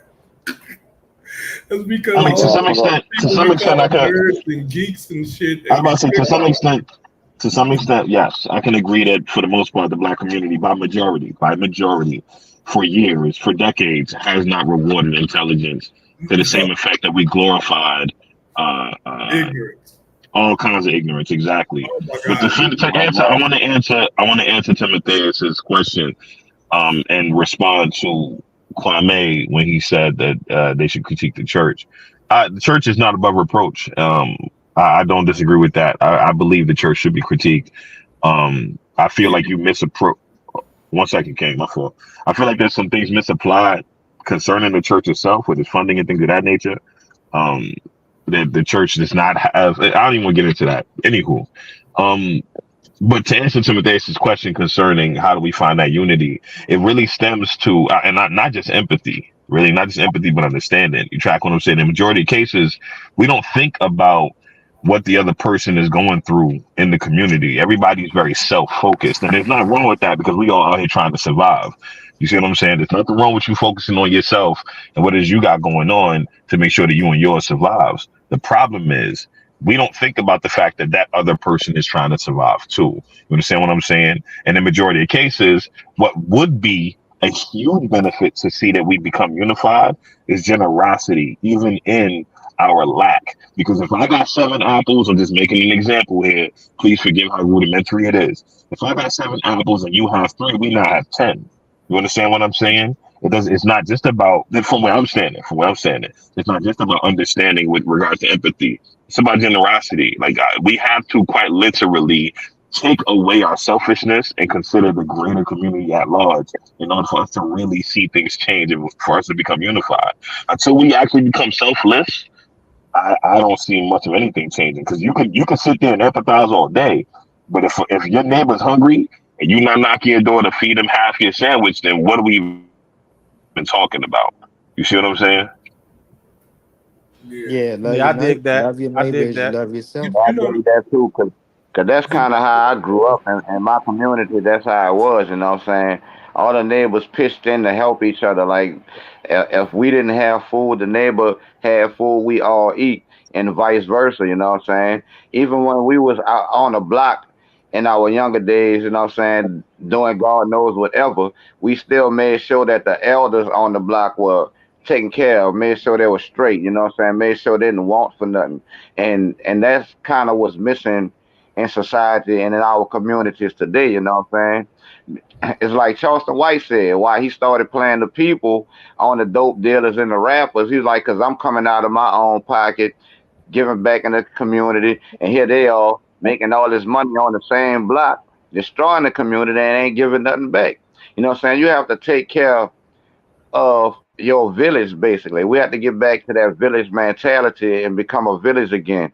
Each one teach one, each one look out for the other one, you know what I'm saying? And I think that could change and solve a lot of our problems.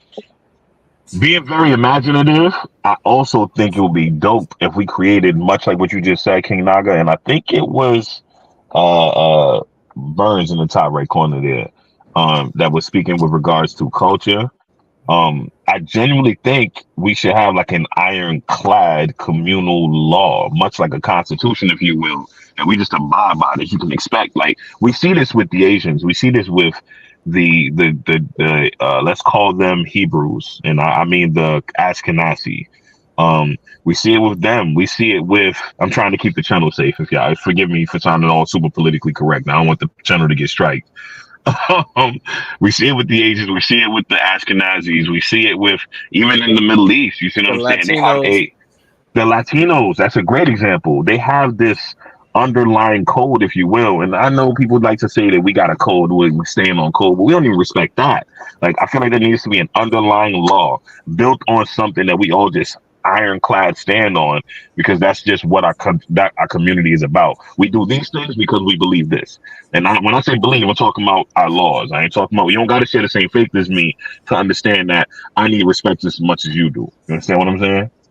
But that goes back to what I was saying earlier about like standing under a collective banner as something, because even the Europeans, they understand that they're German, they're Dutch, they're Swedish, they're Polish, they're Scandinavian, but they'll all rally together under the ban of being white. We're white, you know what I mean?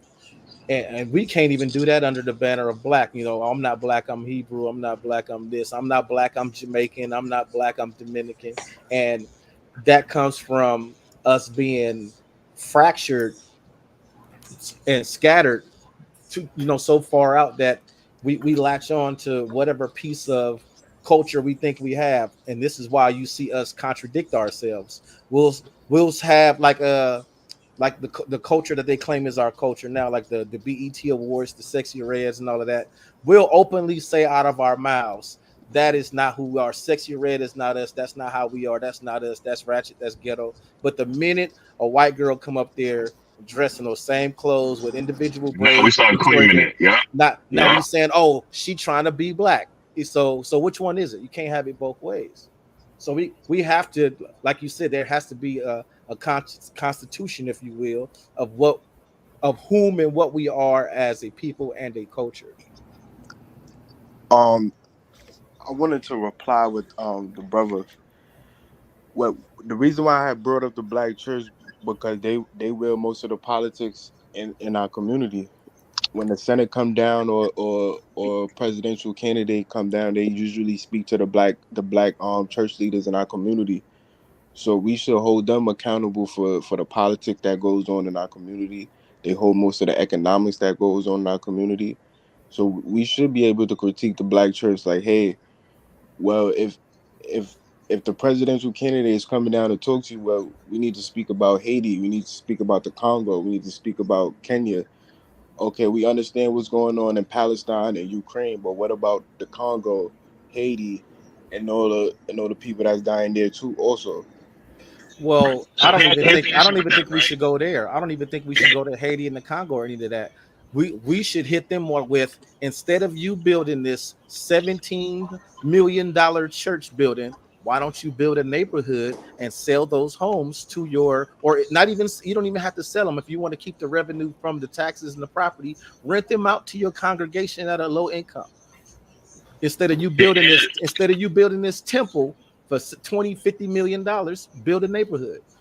Here's the situation with that, right? Yeah, With if the church is the quarterback to the community, then the church will then have a say concerning what it is y'all do with what it is the church supplies. In the majority of cases, no, from where I'm standing, don't nobody even respect the church as the institution as it stands today. Quite literally, as it stands right now, the institution. Hold on, hold on 1 second here.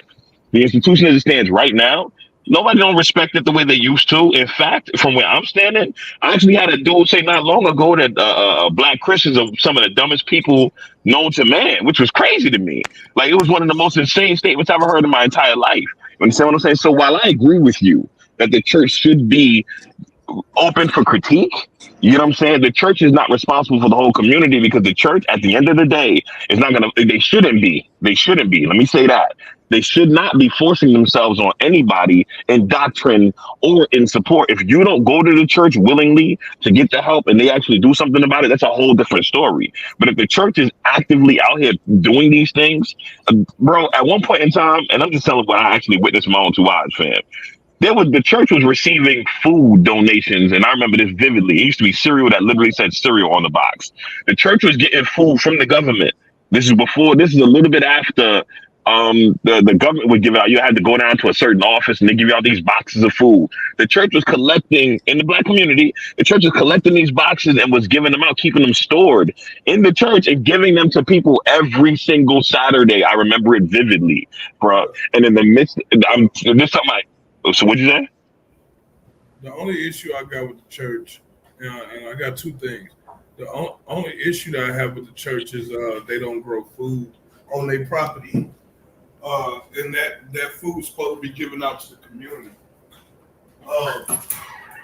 So it's like I know most churches sits on more than an acre of land, at least an acre or more, and they should be growing food for the community. If you're the shepherds of people's souls, then you would think that you would be growing organic food to sustain people's bodies. Like you would think that would come with the territory, but that's what I'm saying though, King. That was something that was actively happening at one point in time. I'm telling you, something that I actually witnessed. We had neighborhood gardens and everything that was supported by the church. The problem was at one point in time in history, this ain't something I'm making up. There was a huge push for the church to take a step back, like fall back. Y'all not like the church received a ton, and rightfully so. I know there was some stuff that was going on, but by majority, people threw the baby out with the bathwater and said, "All of y'all get the fuck out of here." You understand what I'm saying? Even though there was a lot of good taking place, you feel me? And this is what I was trying to say to the brother moments ago. If the church is going to be the quarterback, then the church is going to be responsible for what it is that the community is receiving or not receiving, and that's not going to work if the community, by and large, is like, "Get the fuck out of here." You see what I'm saying? It just won't work. It won't work. I mean, the black church is Darren, can you share my screen? I mean, the black church is the majority. The black church is the majority in our community. So regardless if people are Majority of what though? in our in the black community. Majority of what though? It's more black Christian than any other religious group in Black America. I'm gonna verify that too. Stand by. What you say? So this right here is because he said we need a constitution or something like that. Well, that groundwork has already been done. This comes from our own tribe. Like this comes from the tribe of Tamaricus Kasambu. You can see the name of the tribe down there. It's 7 laws. It's 7 allodial points that we all live by. All of our houses are in unity. We sign the treaty, so you're bounded by contractual law to uphold your own constitution. Like you know what I'm saying? And this constitution, it says the treaty of peace with all families, the law between our houses. It says this covenant is for the peace and harmony between our families. Number 2, our freedom, safety, and possessions, basic rights shall be mutually respected. Our commerce will be conducted in good faith. We mutually agree not to trespass upon the rightful claims of contracts, land, or titles of others. Every family shall bear their own inherited names, crests, seals, flags, and banners. 6, with the conclusion of any conflict may be settled by family elders or by tribunal.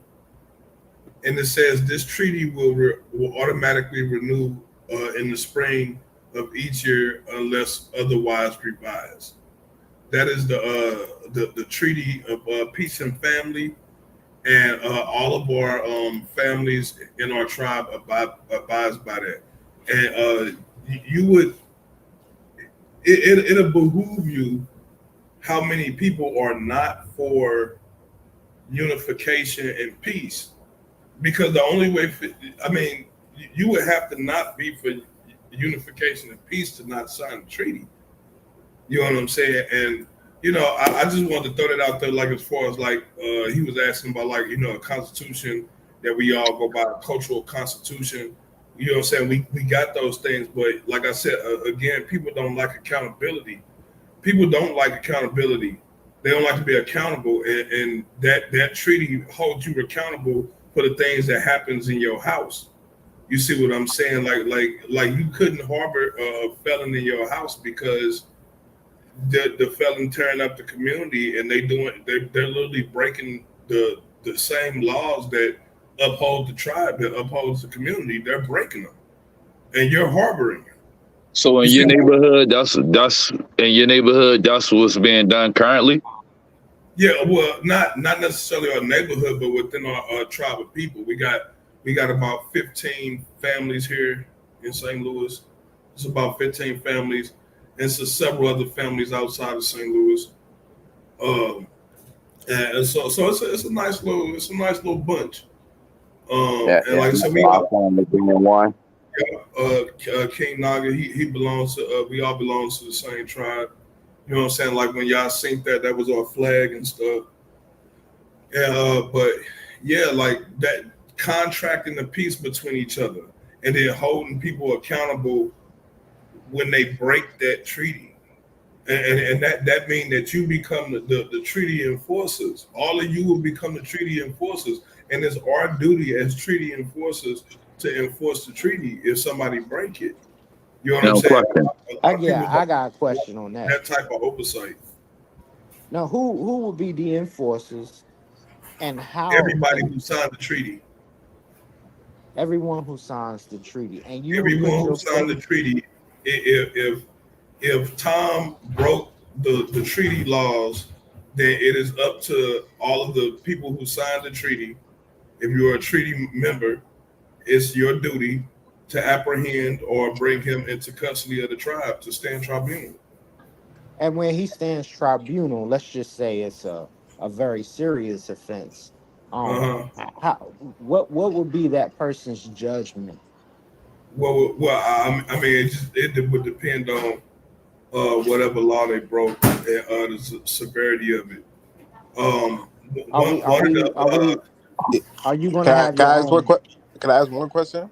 You do yeah. you think it's do you think it's practical that we could uphold those type of laws in this nation? And what Yeah, would be You like and what we would be do the it every ultimate? day. We don't rob, we don't steal from each other, we don't fight with each other. We commune, we break bread with each other. On our festivals, we meet and we have feast, we have entertainment. Like, yeah, it works. It works. The main thing that brings us together is food, clothes, shelter, economics, and defense. Because most of us are agriculturalists. You see what I'm saying? So we a lot of us grow food. A lot of us are martial artists. So between martial arts and growing food, and the other things that we do in our culture, rap, dance. You know what I'm saying? Art.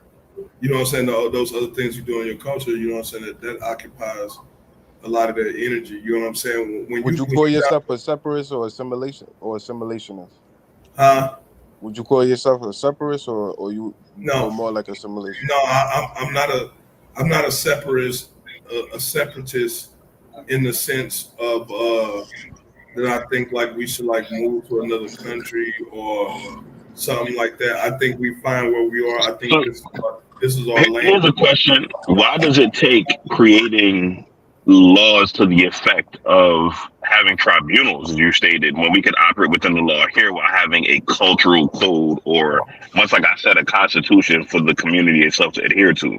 Like, why does there need to be laws that are created for a separate handling of issues? Like that, to me, that seems redundant, don't you think? What you mean? Well, I wouldn't see it as redundant because we are a nation within a nation, and all of us trace back to tribal cultures. And then not only that, it makes us hold us accountable. You know what I'm saying? And until we can hold ourselves accountable, then the law of the land don't really matter because the law of the land in the place right now, and look at the state we in. So we're not following that. See Right. that? But it's low key the same exact stuff, just regurgitated in a different way. That's exactly what I'm Right. Like saying. when I Like read, when you there's put it up, the seven, and if you want to be really technical, pretty much like the other, and I ain't trying to be funny. I'm just saying Christianity, Islam, some of the Kemetic practices, they all have similar laws that really kind of boil down to the seven that you put down, and and it's this the literally same goes thing. back to this goes right back to what I was saying concerning the behaviors of people not just want they just don't want to do it. Like it's on one hand you have people that are cool with support, then you got other hand we got people tearing shit down. It comes down to, do you even want to be fixed? Like if we have these same rules, like Arian just said, Candace just said, you got love your neighbor in one place, you got love your neighbor in another place, you got love your neighbor in another place, then you got laws under the land saying don't kill, don't steal, all the Well, same things, right? it sound like y'all wouldn't have no problem signing the treaty. Y'all should go join the treaty then. Right. Well, That's not what I'm saying, okay? That's not what I'm saying. I follow the law of Christ. You put that out That's there. that's not what I'm I mean, saying. there it is. There it is, right there. See, Hear me out, King. Hear me out, King. Not hear me out. Hear me out. Don't listen to me. Don't take. Don't follow the white rabbit. Don't follow the white rabbit. Listen to what I'm saying to you. Because the minute that you sign, you become liable, and people don't Right. want the liability of other people. And like that. That's ultimately what it is. It's the same reason why you don't whoop your neighbor's kids. I got a question for you, Mr. Burns. When they do something Well, bad, I know some brothers. I know some Mr. brothers Burns, Mr. Burns, I got a question for you. I got a question for you. Hold on, I got a question for you. Are you not already liable for your fellow man by following the law of the land? You breaking up bad. I couldn't hear you. Are you not already liable for your fellow man, right? Under the law of the land as it stands. Are you not held liable already? I can't hear him. He breaking up. Well, we can hear him. It might be not coming clear to you because I heard him clear.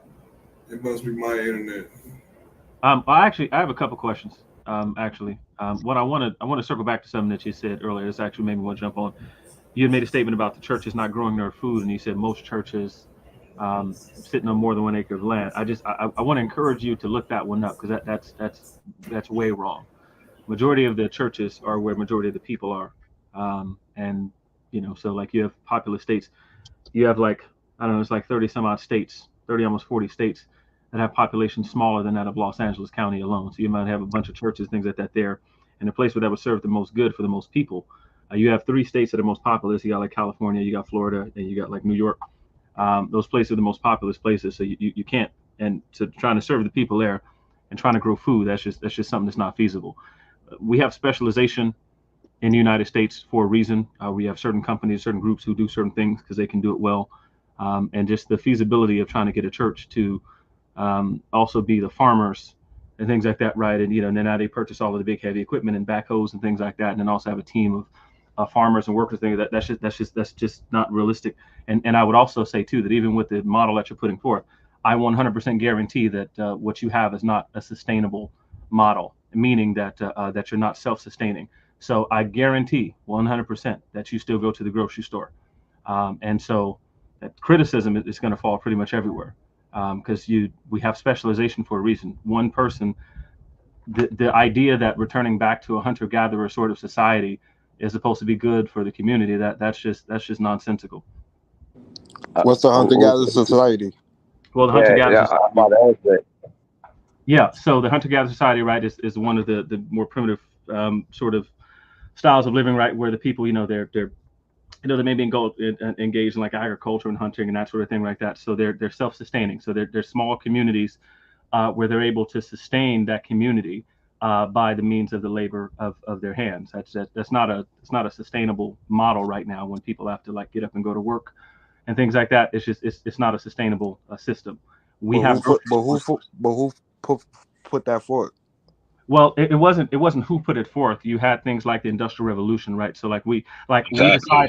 decided So we wouldn't wanted to that be be. like a straw man? If nobody put that forward, why would you just bring that up and talk about a hunter-gatherer society? Well, what I'm pointing out, well, the reason why I'm saying that is because the eventuality, right? Like the statement that was made about churches not growing their own food, right? And talk about the things that the communities need to be doing to growing their food, stuff like that. That's not a sustainable model. It may be like a neat trick, right? And so the the um, the realization of that, right, where you have these sustainable communities, where you grow your own food and all stuff like that. What I'm pointing out is that if you're going to walk that out, you need to be sustainable, like hunter together. That's the eventuality. Otherwise, you're still dependent on everything else, just like the church, just like everyone else is. You may Would grow you tomatoes, cucumbers. would you agree that majority of the Black Americans in this country is in the Bible Belt states? Uh, no, I wouldn't. No, yeah, that's not true. No, Well, yeah, that's not I, true. I would have to disagree that it's not sustainable because I come from that type of background. It's like if my grandmother could do it in a one bedroom house and grow a No, garden King, in her he's yard. not. He's not invalidating individual experiences. He's speaking to the large Hear majority me, because hear me out. in specific city. And no, I got you. In specific city, and it's kind of what I was saying earlier about churches do grow food, but they also supply groceries.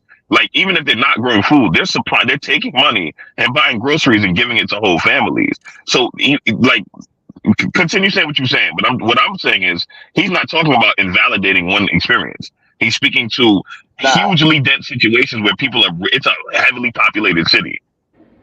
right. And I Well, think New what Orleans, New I Orleans think what the isn't I, as I densely populated as Los Angeles per se, you know what I'm saying? But it is a major American city. And the neighborhood I grew up in, this is how we sustained ourselves. We sustained ourselves by growing gardens, by going fishing, you know what I'm saying, and sharing with the community. Yeah. Everyone in the community share with everyone else in the community, and that's a model that we could take going forward that will sustain us. That's what I'm saying. Yeah, and I'm saying no, you didn't in New Orleans in any recent time, in any recent past. People still went to the grocery store. That requires the commercial activities, all of the things that the sort of communities don't have. At the point in time where people were living like this, it was a substandard way of living that people survived on, but it was not the thriving society such as you see now. It's the reason why people from those communities didn't have time to do things like go get schools. You can become specialists in places where they live like this around the country today, around the world today. Those are places that no one is going to sign up to go live because, and this is the larger thing too. I think about like the social contract sort of thing you guys are putting forth. That I'm not.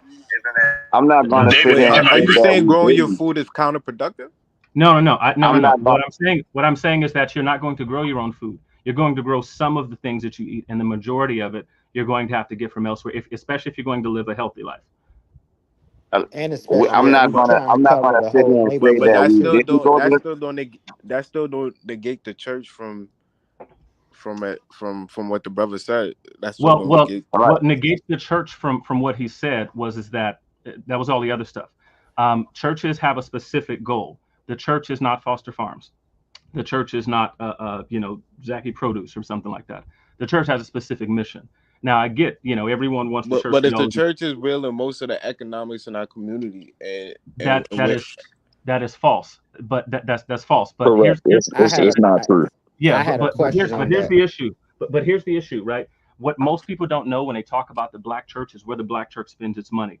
The average church, because when you look at the church finances on an aggregate in the black community, you talk about the billions, but what you're talking about is hundreds of thousands of churches, and when you divide that up, it's a very small amount of money that the church is actually getting. Majority of because that there's money so many churches. there's so Exactly. many churches, and it goes right back into employing people who are in the community. So that's the pastor, that's the secretary, that's the musicians and things like that. So like The even where cooks, the food.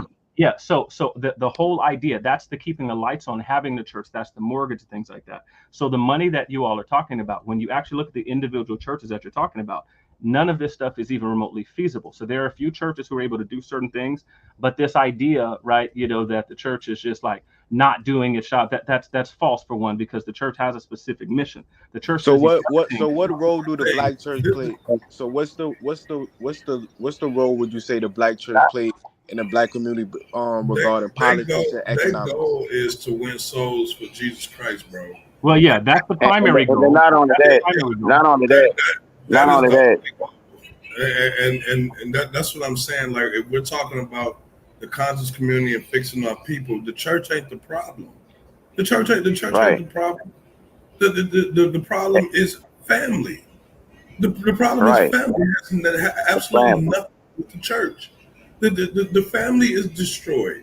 The daddy ain't there. The mama there. The mama ain't there. The daddy ain't there. The uncle raping, molesting the nieces and nephews. Can we reword that just a little bit, Brother Burns, to the systems of independence? Well, I'm saying, if the church can't fix if the church can't fix our family problems or economic problems, then we should be able to critique and ask where. No, fix the family problem. No. See, I think he just got a problem with the church because everything can't be the church's fault. Because he part of a whole entire framework where we can say the same thing for you. Do you have a farm? Are you critiquable? Are you dealing with people in the community? Well, here's the problem. What I'm saying. I agree with that. Well, here's the thing. A farm might not be feasible, but a garden is. It costs pennies on the dollar to buy seeds and grow a garden. You're already paying here for in Baltimore, we have farms. I can step up at farms, and we have gardens. So that's redundant because the purpose for a farm is to supply the need of food and produce. If we have food and produce, what are we talking about? Because at that point, we have water, we have the fruits, the vegetables, and the chicken and whatever kind of proteins you need. So if they have that, what's the point? But wait, here's the issue though, right? So there's a couple issues. The church is a straw man argument. I'm not blaming the church, and like we need to stop that. It's not the church. It's the family. Wait. Listen, I got the statements made about a garden. Like again, like this is the gardens are important because this is a fantasy world, and we look at the amount of space that anyone has on their lot. Like let's look at black community, right? If you're going to have a garden, you're not sustaining a family for even a month with a garden. You're not doing it. You're not sustaining a family for even 1 month with a garden. Okay, that's every family, and that's just like go to one community and say, listen, live off of what you produce in this. That's nonsense. But then the other thing is that this claim about the church not fixing the stuff. Listen, it's a fact. It's 100% a fact. It's not the church. We could drop the church. Well, no. Wait, no. I'm pointing out something. There was a specific statement that was made that I want to respond to. This statement about the church, right? That's insane because in the church, there's an actual thing known as the Protestant worker. Yeah, right? But y'all defending the church and you don't have to. I'm just. There were statements. I just want to point something out. That so the church leaders are not the political leaders in our community. No, listen. Let me finish the statement. In the church, when people are in the church, members of the church, they do better economically, educationally, and with families. Exactly. So it's again the problem. Exactly. But here's what I'm saying. Because anybody who's in the church doing the things they tell you to do in the church, they do better. So that's what I'm saying. The church is overshadowing the problem and the solution. Brother, hold on 1 second. Leon, just keep finish landing your plane, please, bro. Oh, yeah. So again, so this idea, right?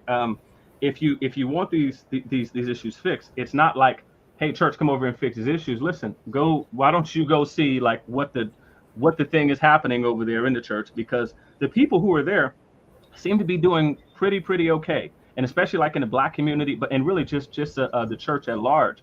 People who are a part of churches do better health-wise, educationally, mental health.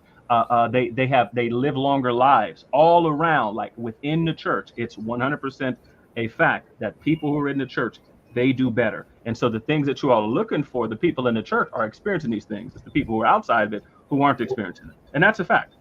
Well, are you saying that political leaders, brotherhood, camaraderie, or Right. any type of fellowship with human beings, you can get that same No, treatment. that is 100% false, and it's That's not documented. 100% false. Why No, would you make That, listen. it There's that, an absolute? that's entire not, Make book. it absolute like what- There that, are that entire brings books me written on the back, Yo, topic. one mic, y'all. One mic, y'all. that, If you that say brings something, me, let somebody respond to it. Well, that that's brings me what back, I'm talking to. go ahead. That brings me back to the village that I grew up in. Like my grandmother, she wasn't a church going lady. She grew a garden. She went fishing.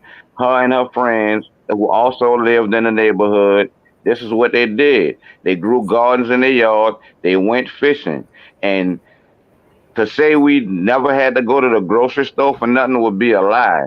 But the grocery store was right up the block too. It was black owned. You know what I'm saying? So the money stayed in the community. We went to the store put back in the community. And with those gardens and them going fishing, we was able to sustain ourselves for the most part. And we have to get back to that village type of mind state, you know what I'm saying? And it goes back to what the brother said. Family. We gotta fix Yeah, family. We it can't always put this go at the back feet of the to the church. family thing. We can't put this at the feet of the church. It goes at the feet of mothers, fathers, grandmothers, uncles, aunts, cousins, brothers. That's who this problem lays at the feet at. That's Right. who this problem lays at the feet of. The Wait. family. Yeah, it Can I always can, go can I back say to the something? Hey, Can I family. say something real quick? can I ask a question real quick? Hold on, I want to just add on to this because again, like I said, it's not the church fault. I don't even know how the church got brought up into that. It Uh, wasn't with you, bro. It wasn't with no, you. no, It's not a. I'm not even saying it's the issue. I'm just saying that it's an ongoing scapegoat. The church is. Christianity is also an ongoing scapegoat. The white man is an ongoing scapegoat. All of it is a scapegoat for us not taking accountability for our own families and the things that's happening up under our own roofs. That's the Got it. problem. Got it. That's Now the hold on. Now problem. hold on. Are we Let speaking GT. about Let GT individuality ask or are we his. speaking as a whole? Of us Hold not on a second. rewarding Let and GT ask his question. Let GT ask his question. GT ask his question, bro. done talking. So All right, you know what so I'm saying? And again, they go back to us not rewarding intelligence. You know what I'm saying? And all of these things is happening at home. You know what I'm saying? And when we just change those things, okay, pause right there. You say it's happening at home. go So ahead, let me bro. ask this question. All of us that's on the phone now, I have kids. Do everybody else on this call now have kids? Yes. Yeah. Yep. And for everyone that's on this phone that have kids, are you involved in your children's lives? 100%. Absolutely. There we go. We see this. This is what we need to see. So, and we're seeing it. We are an example of what we want to see in the black community, and I'm also seeing it a lot more than what I've seen over the last 10 years.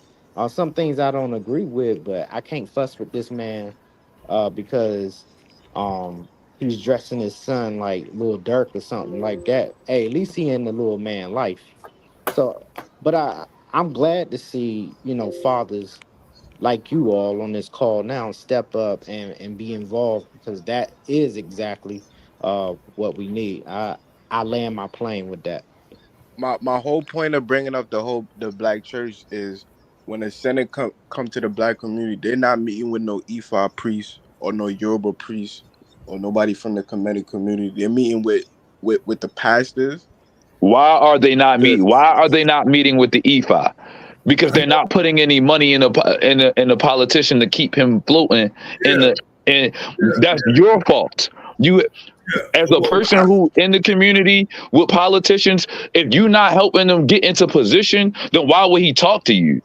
yeah, You yeah. didn't do Bro, anything. can we just talk about how politics actually work, bro? Like Game no politician is coming to hear you unless you put money towards their campaigns or otherwise. That's That's what just I what it said. is. the No, I name of got you. I got you. I got you. Hold on a second. Hold on a second. I got you. That's just what it is, right? Concerning having that money for the community at large stems back to what I was saying earlier with crime. Crime exists due to necessity. There's a need. In much of this case, much like what Brother Burns was saying, there's systems of independence that are missing. I don't say it's just the family, because you can have a family and structure and all of that, but if niggas ain't got no food in the fridge, then it don't even matter. You understand what I'm saying? There needs to be systems of independence in place, which would allow for you to be able to focus on culture and status and rules and culture and all that shit in your home. That those things will come into play once you're not hungry anymore. You understand what I'm saying? And we can't say, oh, it's the church's fault why we're not eating, because like I said, majority of people don't even respect the church at large. At large. But At large. if they hold the political power brother, and to the answer your economic, question is because, can't. like right now, if we wanted to know where all the E5 people hang out, where do they hang out at? Well, they have different communities. My whole point Yeah, is but when it comes to Christian communities, they're everywhere. Yeah, and they're readily available. So if I was a Fam, you can literally walk in a church and get help if you wanted it, bro. That's a fact. I wouldn't go to a sports No. group My that don't whole make point. up the dominant. Let him rock real quick. Let him rock for a second. Let him just get his piece off real quick, please. Yeah, like I wouldn't go to a dominant. I mean, I wouldn't go to a less dominant demographic if I was a politician to get votes, because it's not enough for you. It's not enough EFA. It's not enough conscious people, comedics. It's not enough of them to make an impact. So and not to mention, you're not lacing and greasing no pockets, which that's what churches do.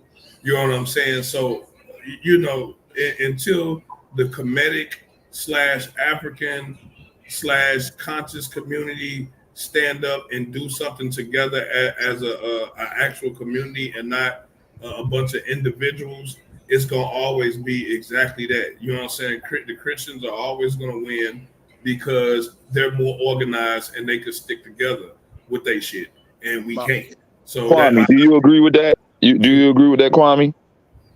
Yeah, to an extent, but my whole point is, when I came on the panel is because I heard the brother critiquing basically the Pan African conscious community, and I was basically saying before we could criticize the conscious community, that's basically a 50-year growing process versus the black church that's been around for over 250 years, and that will most of the politics and the economic. When Trump go to Detroit or New York or any of these places, he's not going to speak to no Kemetic priest or no Ifa priest or no Yoruba priest. He's going to speak to the pastors and the different church fathers. Why is he doing that though?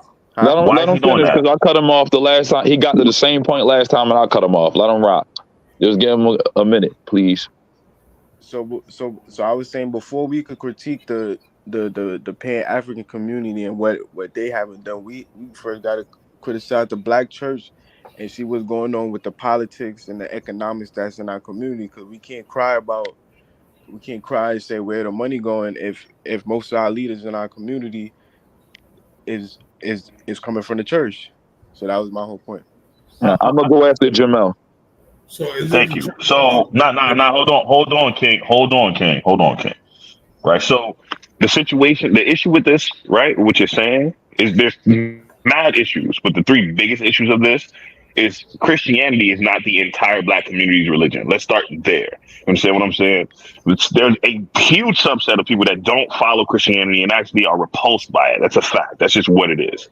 Secondly, there's a reason why these politicians are coming to the church. The church are paying these people to come to the church. That's just how it works, bro. There's not a single politician that's going to listen to what you have to say if there's not money on the table for you to try to get some kind of change taken care of. You see what I'm saying? If you ain't got no money on the table, they're not trying to hear you. They're not trying to hear you. That's just what it is. If you want to talk about what the church has been doing, because you spoke specifically about what the church is doing in comparison to whatever anybody else is doing, the church has done quite a lot already with what little bit it has, especially for those within its members, among its members. Excuse me. The church has done a lot. I don't even got to go back into civil rights to talk about the amazing things that the church has done and still does today. Today, there's people that don't eat unless they go to the church. There's people that don't get somewhere warm to sleep unless they go to the church. You understand what I'm saying? So I hear what you're saying. I'm not saying that the church is above reproach. What I'm saying is the entire premise of blaming the church for the economics and politics within the Black community is flawed. It's immensely flawed, bro. It just is. Yeah, like I said, it ain't really about the church, man. You should just ask yourself why don't no Ifa priests want to be politicians, or why don't any of the African centered Kemetic people, why don't they want to be politicians? Because if they did, then their people would just stand behind them and get them elected. You see what I'm saying? But as long as these Christian evangelicals and the whatnot, the Baptists and whoever, Pentecostals, as long as they are going to other Christian groups, they're going to get their support. So to answer your question, the reason why they don't talk to those other groups is because y'all don't fuck with them. And they know it. And they show y'all because they don't mess with y'all either. Let me say this. One more point about this, and then we good. But another thing is with those fringe groups that you mentioned, they can't critique the church because they not members. They can stand on the outside looking in through the windows as to what they feel is right or wrong. But typically, the board members of the church are exactly such, members of the church. If you put money up, you then can be entitled to say, well, I want new pews, or I think we should build a church corner store, or I believe we should set up a school or a daycare. If you're not a part of the congregation, you don't get the same benefits as the person who just lived down the street from the church. You may walk by it every day, but you're not participating, so you're not gonna get the opportunity to really critique anybody. You could critique us because we're willing to open up to you and share, but and the reality, you're not gonna go to such and such Baptist church and say, yeah, what y'all doing with the money? I think you got a catalog. It just ain't gonna work like that. If you was a member and you was contributing, or you was going to a lot of the open house events to see what was going on the inside, then you would probably have a say so. Yeah, that's why I said, man, the church. So you don't think the church is open no, to? Man, the church ain't the problem, and as long as we keep on trying to place blame on other people besides what's going on up under our own roof, we just gonna keep on having dissension. It's disingenuous to keep on blaming the church or religion or the white man for things that's happening within your own house. These are people in your own family doing the stuff. The people who turn up the community, your cousins, your uncles, your brothers, them your best friends, it's your homeboys. That's why we won't have. That's why we will continuously have division, because everybody keeps circling back to the church. It don't. We just fight back when y'all throw the baby out with the bathwater and say it's us. The politicians is us. Yeah, we the ones with politician support, but you can put up $1 million next year. I guarantee you put $1 million in any politician pocket, they coming. Yeah, a couple things. So one, I can't. I wanted to circle back to this because I'm petty. That statement about you getting the same benefit from any social clubs like the church, that's false. When they compared it, that's utterly false. The church outperforms any other social clubs, and there's numerous documentation on it. A book, Held Up Psychology and Religion by Mark Argyle, covers it, but numerous meta-analyses have compared them. Now that said, but here's the question that I have: when it comes to the sort of communities and the social contract things like that you all have, what sort of common or public goods are you all offering, or are you all still depending on the state for those things? I think growing our own food and more of a holistic diet, I don't think we will be more dependent on the government. Well, yeah. Well, those are private goods, though. What I'm asking is about public and common goods. That's a particular subset of goods. One of the things that would that open the doors for economics? Interested in doing is most definitely a rites of passage ceremony for the young men going into from a boy to a man to manhood. That's one of the facilities that African-centered or Pan-African Kemetic people can do for the community. You know what I'm saying? Is to bring back that sense of bar mitzvah. No, that's Jewish. I'm being facetious, but it's basically the same thing, though. Yeah. But my question, so I'm asking this question as in poli-sci, because we have a different. There's different things. The streets not filled up with a bunch of Bays and L's and Manu Hoteps bodies in the streets. It's a bunch of Christian kids It's a bunch of Christian babies out there in the streets dead. You see what I'm saying? So I mean, like on both sides of the field, it's a little mucky, and this is the reason why I just say, we just need to fix our families because we'll just keep on pointing fingers at each other all day, and it's just gonna cause more resentment and more dissension. When we could, Can I make this one point? Can I make this one point? yeah, Well, go ahead, bro.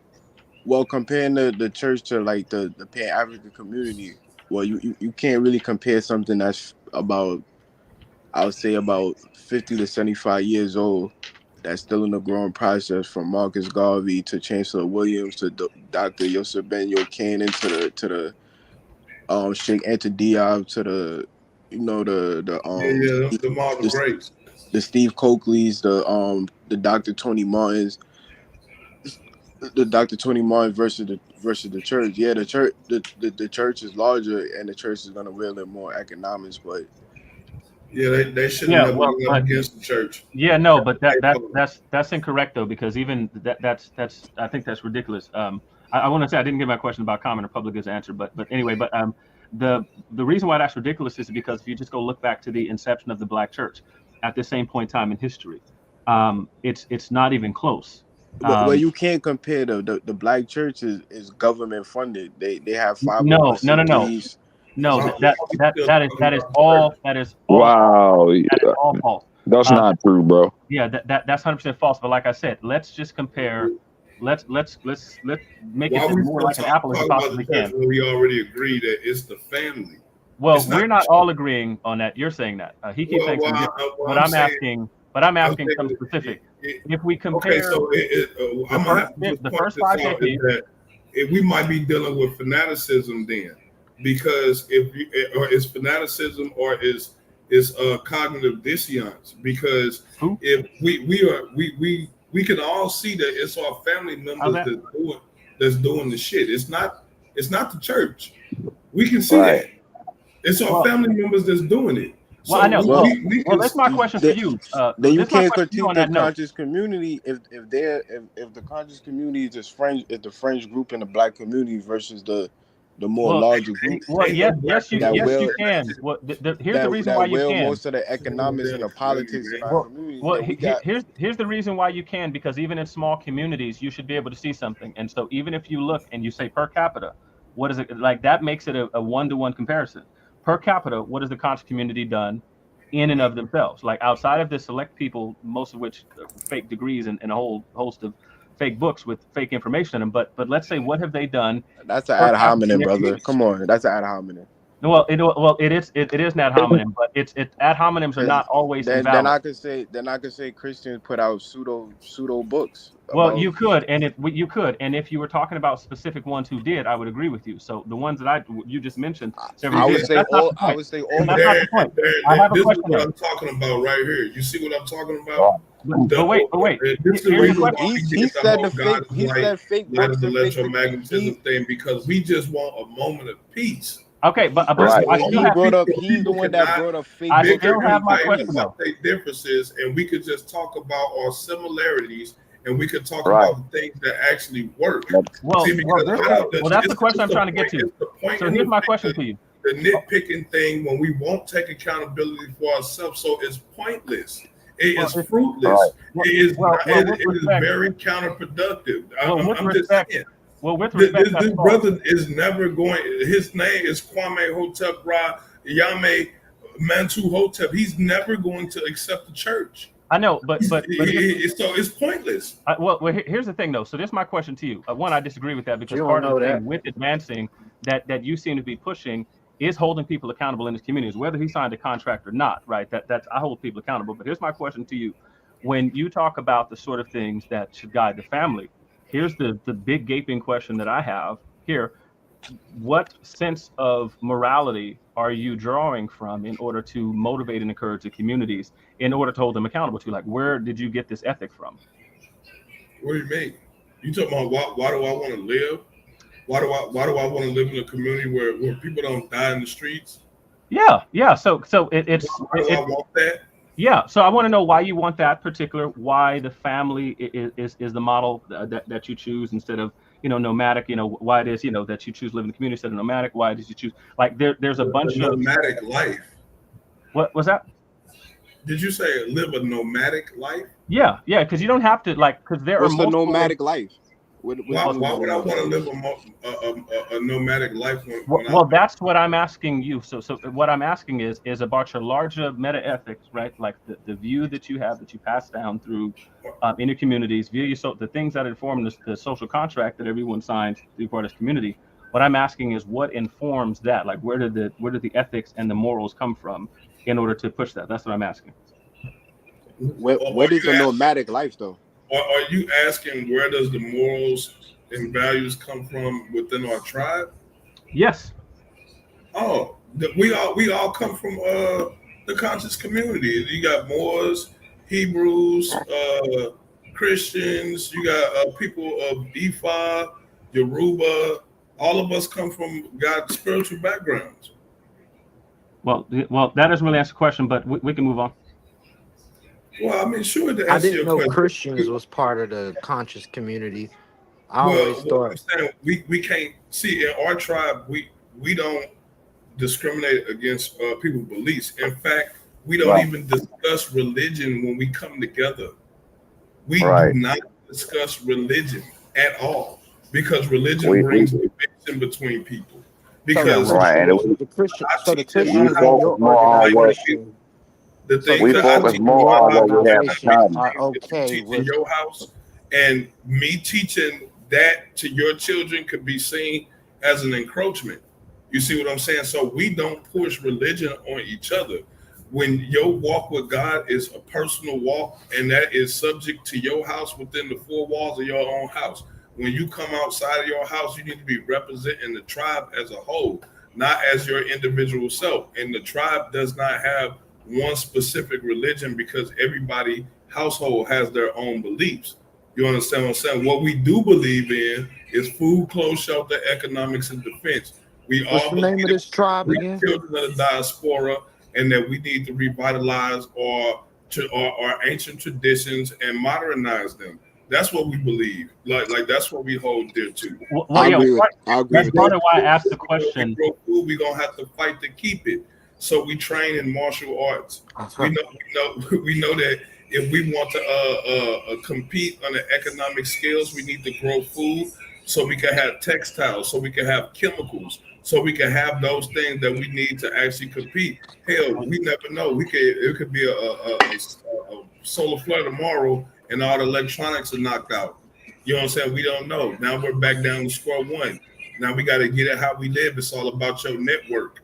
You know what I'm saying? Now, in your network, you know what I'm saying? How does your network?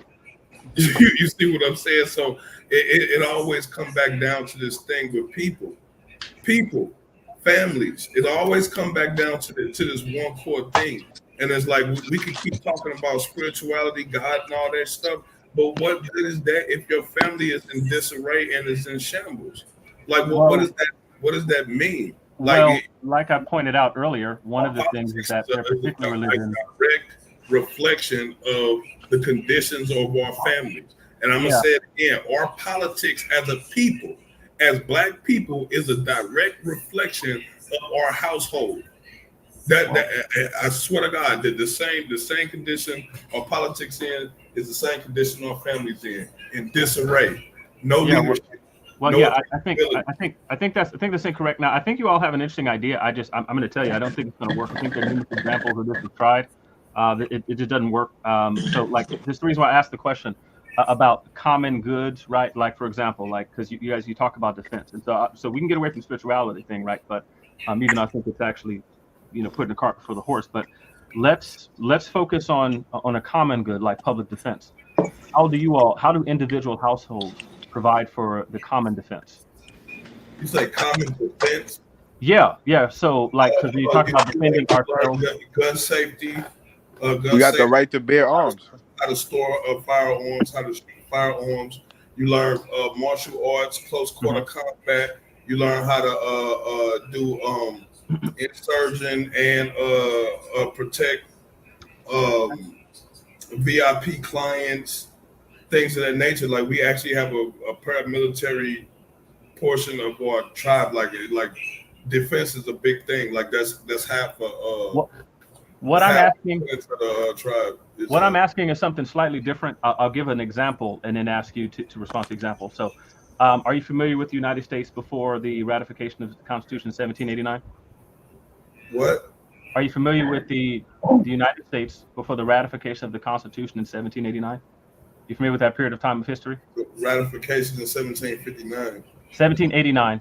Never mind. Okay, The point is, before we had the Constitution, just make statements. Don't ask me questions. Well, I figured I would ask questions. I thought we were talking about history and all kind of stuff. Just make statements. Okay. Yeah. Won't ask you anything. So here's the thing. So prior to the ratification of the Constitution, we had a friendship of the states, and it was kind of like a large-scale model of what it is you're talking about. You had a confederacy of the states. It was a friendship between states, and so you had individual states operating as their own countries, and they had no federal head, no one man, no president who could decide to do anything. You had the president of Congress, but that person couldn't tell any particular state what to do, kind of like what your model with the House is. So one of the problems that they had was when an issue actually came up where they needed common defense against expelling the Spanish, which led to the War of 1812. The British War of 1812, and then the Spanish, who wouldn't leave the land even after land purchases and treaties for them to leave. They ran into a problem because individual states, let's call them households in this respect, would not. They would either band together with like the Spanish or the British, or they would refuse to pay monies for things for the common defense, and so this became an issue. So that historical example is what I'm asking is how would you prevent in your community something like that from arising, where let's say you have, I don't know, let's say there's 15 households that you have, right, and there's an issue that comes up against the local racist in the next town. 5 or 6 of the households decide we're not going to fight. We don't think it'd be worthwhile. We're just going to try a different route. How does your model provide for the common defense? What would be your solution, brother? Again, when it comes to our tribe, we got a supreme commander that actually that operates and controls what we call a SAFO. That's what it's called, a SAFO. Or a SAFO are trained by our supreme commander. And when a threat comes up, the SAFO deals with it. Now I don't know, maybe you're not like used to like paramilitary groups, but like we're a paramilitary group, bro. Well, the question I'm asking is particularly about the fact that you don't have a federal. Well, I had that. Okay, go I ahead. had that experience. I had that experience you described personally myself, and how we defended against that threat from racists was family. Our family stood together and stood our ground in the face of a Ku Klux Klan parade, and that was the last time the Klan paraded down Martin Luther King in Washington, Louisiana. Well, that's nice, but my question still is unanswered, because let's say you're outnumbered. The answer is those who are willing to fight. Those who aren't fighting, bro. Well, right. Well, so good. So that's one of the things that I'm talking about, because there are, when any community gets together, any particular community, especially one that wants to sustain itself, one of the things that it has to worry about are again, so there's different categories. You have common and public goods, right? And you have private goods, right? So those are things you grow in your garden. But there are certain things that everyone needs, that everyone needs, right? And so like one of the things that we have with our model here in the United States is we have a federal head, right, to prevent against the problems. And so that's why I was asking. So when those sorts of problems arise, again, you have 15 families, 5 or 6 of them say, we're not even going to get involved, right? 2 of them say we're going to ally with these people over here. Another one says we're leaving. I'm trying to figure out how the model itself is sustainable, and it won't just be like a cool idea that somebody had and they were wiped off. And I'm saying in the event that something like that you're preparing for was to happen, how do you guarantee? We ride together, we die together, bro. If you can't fight, you can't fight, and we're not gonna make you fight. You know what I'm saying? You're either gonna die for something, or you're gonna die for nothing. It's that simple. And it's like as a man, it's up to you to sit there and be a fucking coward. Mm-hmm. You know what I'm saying? If the enemy is at our doorstep and they're talking about causing us all bodily harm, and your coward ass don't want to fight, that's up to you. After we beat the slop out of them, we coming for you too. Mm-hmm. Hey, So, Drake, so Drake Pot, do you got a? Oh, Drake, so y'all can will I ask Drake Pot a good operate in question? vigilantism? Drake Pot, Call it what you want, man. do you got an Cowards alternative? died Okay, a thousand deaths. that's I'm where I gonna was tell you. going. Okay. I'm go back to a page out of the Bible. I don't know if I'm quoting this verbatim, but I know according to the text of the Bible that most Christians read, fear of anything except God is a sin. So why are you in fear of the enemy? Why are you in fear of anything that's a threat to you? Yeah. So you definitely freestyled that Proverbs one. say I the don't know what fear that of is, the but Lord is the beginning of knowledge. But go but ahead. yeah. So I mean, there's all sorts of things. Fear is a wonderful human response to, especially if it's in response to actual danger. So it part of what keeps you alive. So now shouldn't be a coward, right? But that's that. But my Have you question ever been in a was life not about a. threatening situation? Was that? Have you ever Drake been? Pot, Have what you ever is been your kicked alternative? out, What's your or, alternative or your to? life on the line? Have you ever been in that type of situation? Me, yeah, Uh, yeah, definitely. Plenty of times. Plenty Yeah, of Oh, times, definitely. okay. bro. Yeah. And what did you do? Me, I'm still here. I Yeah, but that I didn't tell me what you could have ran. Yep. What does that Could have. mean? What I, did you do? I Well, shot back. yeah, it's we're on YouTube, but just I'm still here. So Well, just I'm letting you know, like we don't run. I'm from the Show Me well, State, bro. We don't run. what We don't listen, run. listen. I get the I 300 level wasn't born with enthusiasm. I wasn't born with the spirit of fear. I know. Drake Listen, Pot, Right. so my question I there don't wasn't think about those type of things when shit what. Drake, happens. Shit happens, Well, I'm and it not. is what What. it is. I Drake want to Pot, make sure. I want to what make is sure your we're on the same solution? page. I want to make What's sure we're your on the same page. alternative? Okay, I'm gonna answer that, but I want to make sure that we're on the same page. This had nothing to do with strength of cowardice, but like the answers given don't say anything about sustaining community. This goes back to the unsustained. This my first point.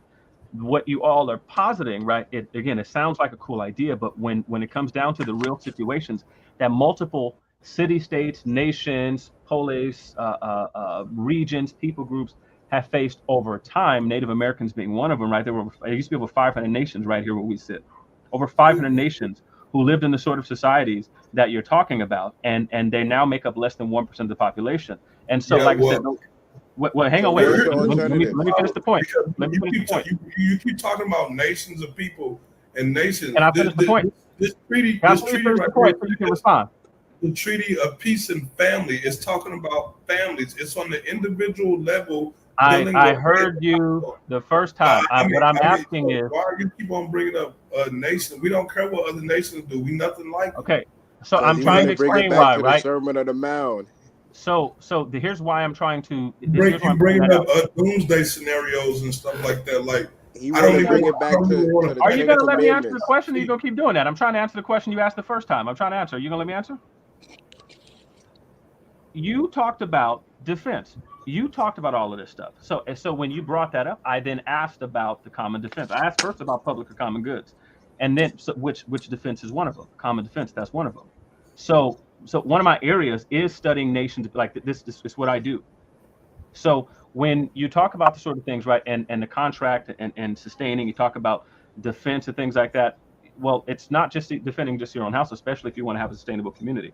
So my question was specific because what I'm asking is how sustainable is this? Are you going to, and this is why I asked, are you still dependent on the larger sort of American society, to keep and protect you, or are you all actually doing things to provide for your own common defense? Like you can defend yourself against a neighboring community. Let's say a Tulsa race riot breaks out. Can you defend yourself, or are you going to call the police for that?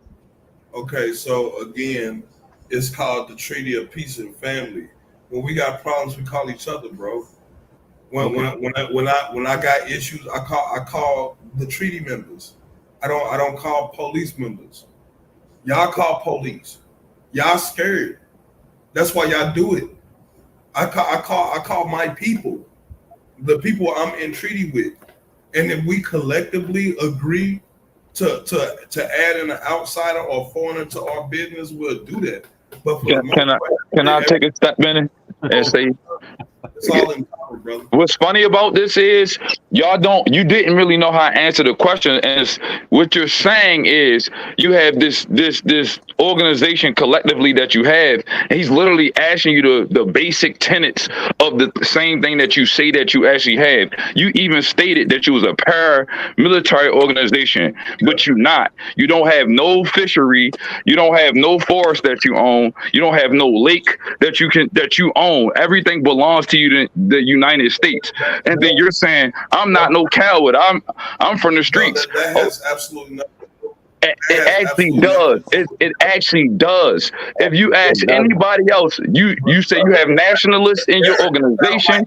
You saying you have. So what's the alternative? Are you bashing us, bro? I'm not bashing you. I'm telling you, you just don't know what you saying things that you say you have an organization and it don't sound like you have it. I'm not stopping. I've been quiet the whole time. I'm going to talk now. Listen to what I'm saying, and then you can have the mic when I'm done.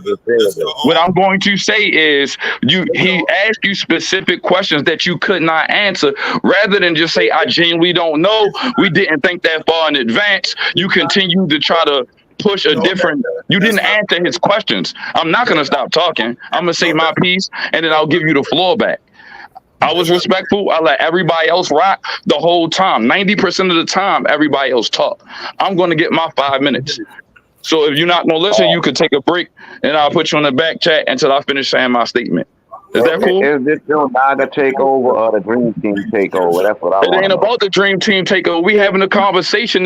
What's the point of having people on if you're not going to allow them to talk? That's corny. And I let you go over when he told me an hour and 30 minutes. We're going on to 3 hours now. Hours still, and we the ones getting over. All right, then we wrapping it up, everybody. We wrapping it up because I don't have to sit on no longer. Yeah, wrap it up. That's what I just said. All right, yo, everybody have a good night. Peace. Peace. On you, bro. Like.